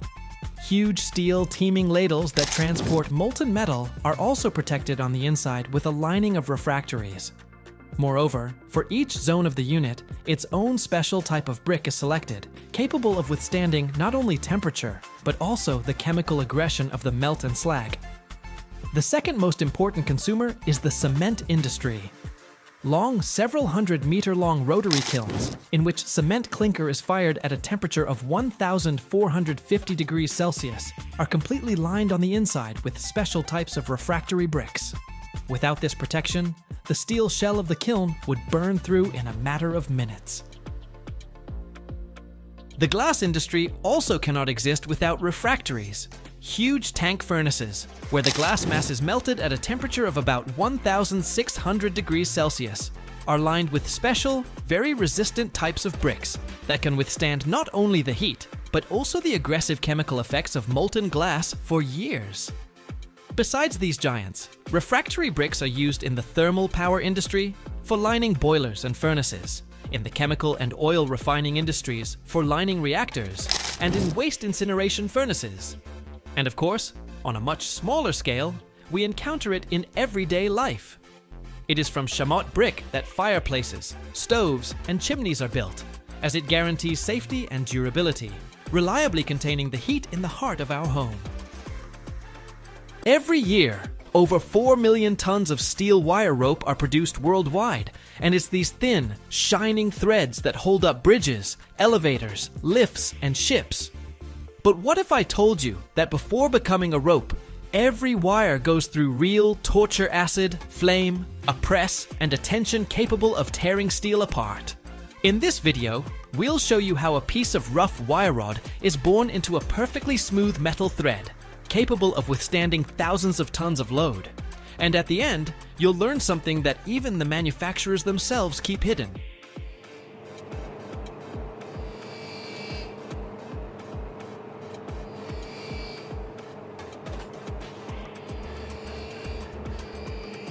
To create a steel cable capable of holding up a bridge hundreds of feet long, it all starts with the right alloy. Most often, it's carbon steel with a carbon content of around 0.6%, which provides both strength and elasticity.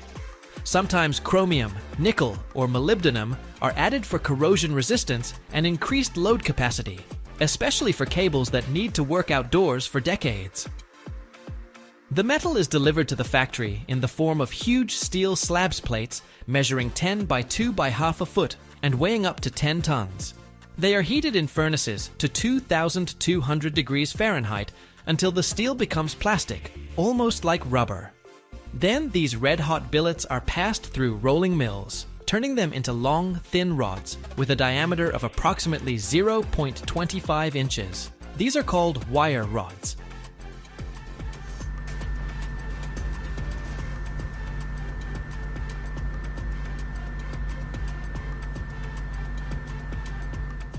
These wire rods are then cooled under controlled conditions, either in air or in special baths, so that the metal structure is dense and the internal stress is uniform. Next, a short storage stage. The metal is weighed, checked for hardness, flexibility, and the presence of microcracks. Only after this is each coil sent to the main section wire drawing, from which the future cables will be formed. After the steel wire rods have been cooled and checked for quality, they proceed to the wire drawing workshop. This process transforms the thick rods into thin but incredibly strong wire, which will become the foundation for bridge cables. Imagine a steel rod as thick as your finger, just off the billet. Its surface is rough, as if covered in a layer of sand or rust. This is scalar hard and brittle crust that appears during hot rolling. To prevent it from interfering with further metal processing, it needs to be removed.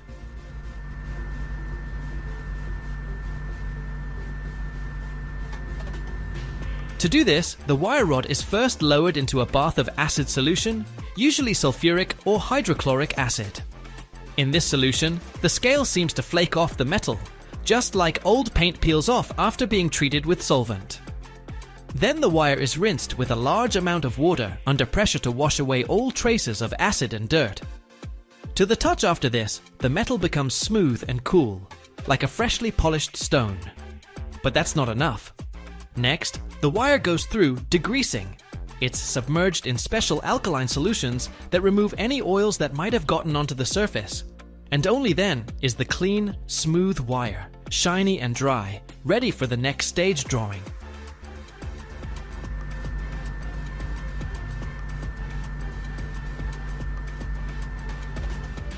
Now the wire needs to be pulled through a hole smaller than the wire itself to stretch it out and make it thinner. But a thick end simply won't fit through. So, it's first sharpened. This process is called pointing. The wire is fixed in a special mechanism that resembles strong metal vice jaws. One end of it is inserted into a device similar to a small press or crusher, where the steel casing is gradually squeezed and stretched into a cone shape. This way, the wire is essentially machined into a pointed tip. Imagine a pencil sharpened at one end, only it's not graphite but cold, shiny metal. This sharpened end then easily fits into the first opening of the drawing machine, a small metal die. To the touch, such a sharpened part becomes thin, like a shoelace, but remains elastic and strong. This is where the drawing process begins, which will turn the rough wire rod into a thin steel wire for the cable.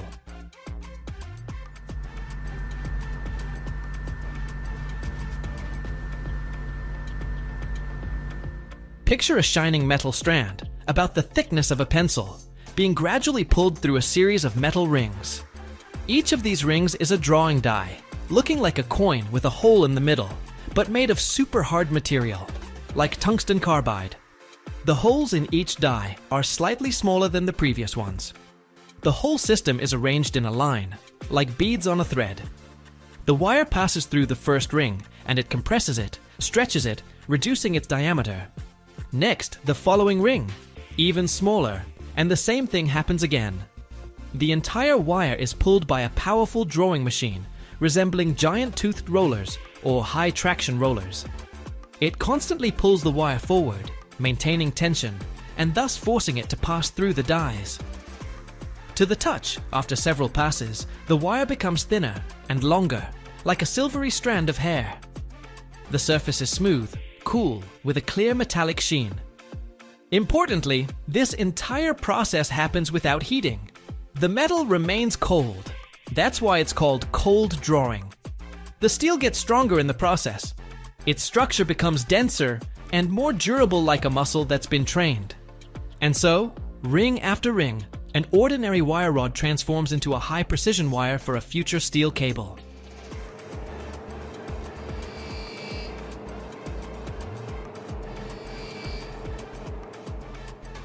The steel thread that has just passed through a series of drawing dies has become thinner and stronger, but at the same time stressed, like a stretched string with fatigue hidden inside. The metal has accumulated internal stresses, microscopic defects that reduce its ability to bend or stretch further without cracking. Yes, this wire has become brittle. To release this stress, the wire passes through a special thermal furnace. It's not visible from the outside. It's a long metal tunnel structure, inside which the temperature reaches over 1000 degrees Fahrenheit.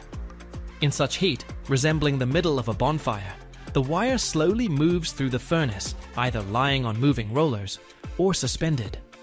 It gradually heats up to the required temperature and then slowly cools down.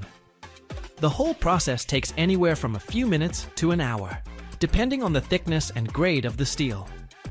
To the touch, the wire after this stage is just as smooth and shiny, but it no longer breaks.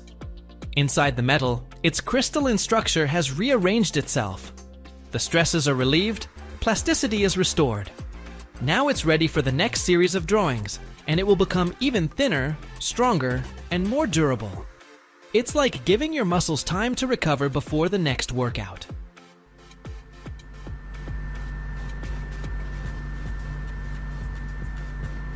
In the final stage, the wire undergoes a final quality control, and this is definitely not a simple visual check. A long, almost continuous strand of shiny metal moves at a speed of tens of feet per second through the inspection unit. There, it's met by special sensors. This could be laser equipment that non-contact measures the wire's diameter with an accuracy of thousandths of an inch. Nearby devices that determine strength. A portion of the batch is selected for mechanical testing. The wire is clamped in hydraulic jaws and pulled until it breaks. This determines its tensile strength and braking load. If the wire holds up, it's ready for work at heights of hundreds of feet, supporting the weight of a car bridge. The surface is checked separately for micro cracks, burrs, corrosion. High-resolution cameras or even eddy current testing are used here, which can see beneath the top layer of metal.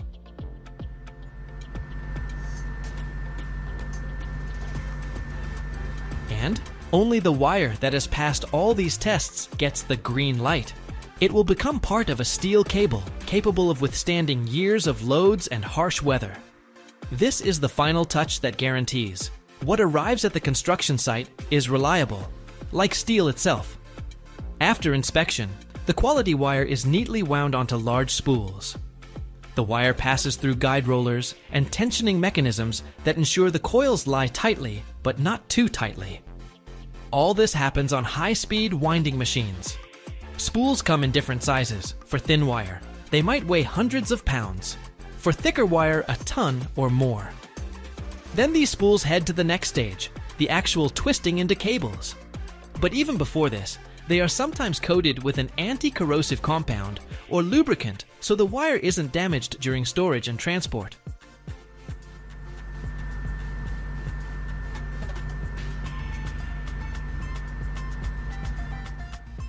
Spools of wire are usually moved using forklifts, cranes, or special carts because the weight of even one spool can reach several hundred pounds or more. Manual labor is out of the question here. Otherwise, the risk of injury would be too high.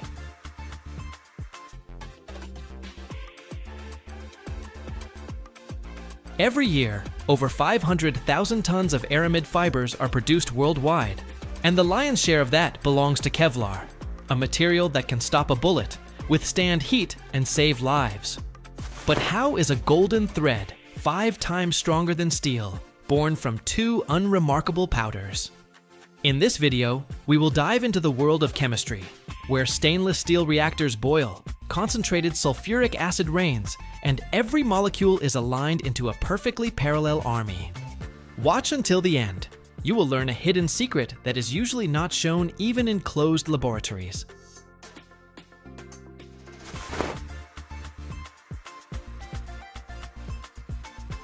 It all begins not with fire and not with molten stone, but in the silence of a laboratory and in giant stainless steel reactors. We have 2 main characters, 2 chemical components that look quite boring. The first is a powder. The second is a needle-like crystalline substance called terephthalonyl chloride. This is our molecular Lego. Imagine that the first molecule has 2 hands, and the second has 2 hooks. The task is to make them hold hands and form an incredibly long and strong chain. This process is called polymerization. These 2 powders are loaded into a huge, perfectly clean reactor, and a special solvent is added so they can move and find each other. Then the reactor begins to stir, and here a chemical reaction takes place.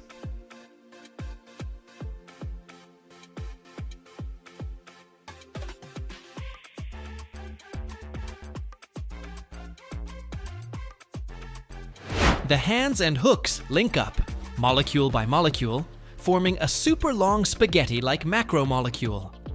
The reaction releases a byproduct, hydrochloric acid, so the entire mixture becomes extremely aggressive and corrosive.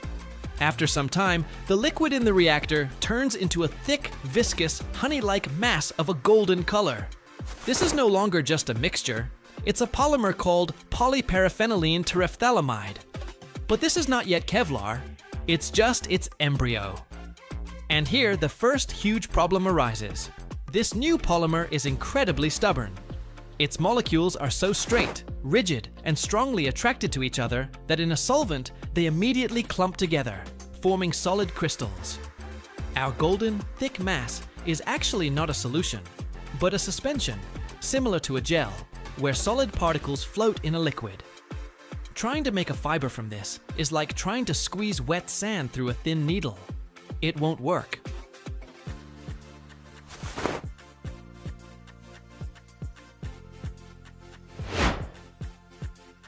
To turn this gel into something from which you can draw a thread, it needs to be completely dissolved. But how do you dissolve something that is almost insoluble in anything? For this, you need a super solvent. And scientists found it. It's concentrated sulfuric acid. Imagine, to tame this super strong polymer, you need to immerse it in one of the most corrosive and dangerous substances known to man. The thick polymer mass is carefully, with all safety precautions, mixed with cold, concentrated sulfuric acid. And a miracle happens. The acid breaks the weak bonds between the chains, forcing them to let go of each other and disperse in the solution. But most importantly, the rigid rod-like molecules of Kevlar in this solution behave not chaotically, like ordinary polymers, but form a so-called liquid crystalline solution.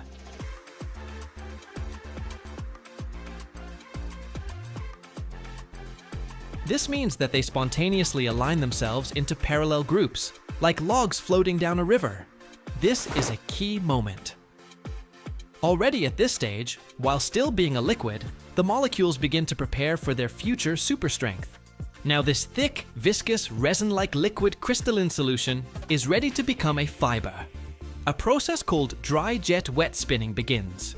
The solution is forced under huge pressure through a special part called a spinneret. This is a metal plate with hundreds of microscopic holes drilled in it, each thinner than a human hair. The solution is forced through these holes with incredible force, and on the other side, hundreds of the thinnest, shiny jets appear. But they don't just emerge into the air. First, they pass through a small air gap, literally a few millimeters, where they are slightly stretched, and the already partially ordered molecules align even more parallel to each other.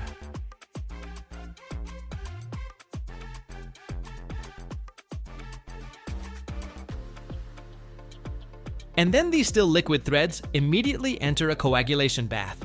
This is a pool of cold water, or a special solution. When the hot acid solution meets the cold water, a sharp solidification occurs. The acid is washed out, and the polymer chains freeze in that perfectly ordered position they were in. Before our eyes, the liquid has turned into a solid, yet still flexible golden fiber. A whole tow of hundreds of individual fibers comes out of the coagulation bath. But it is still soaked with remnants of acid and water. Therefore, it passes through a whole series of washing baths, where it is thoroughly cleaned, and then through drying chambers, where all the moisture is removed from it. Now we have a clean, dry Kevlar fiber. It is already extremely strong, but this is not the limit yet. To achieve maximum performance, the fiber is subjected to a final test: thermal drawing.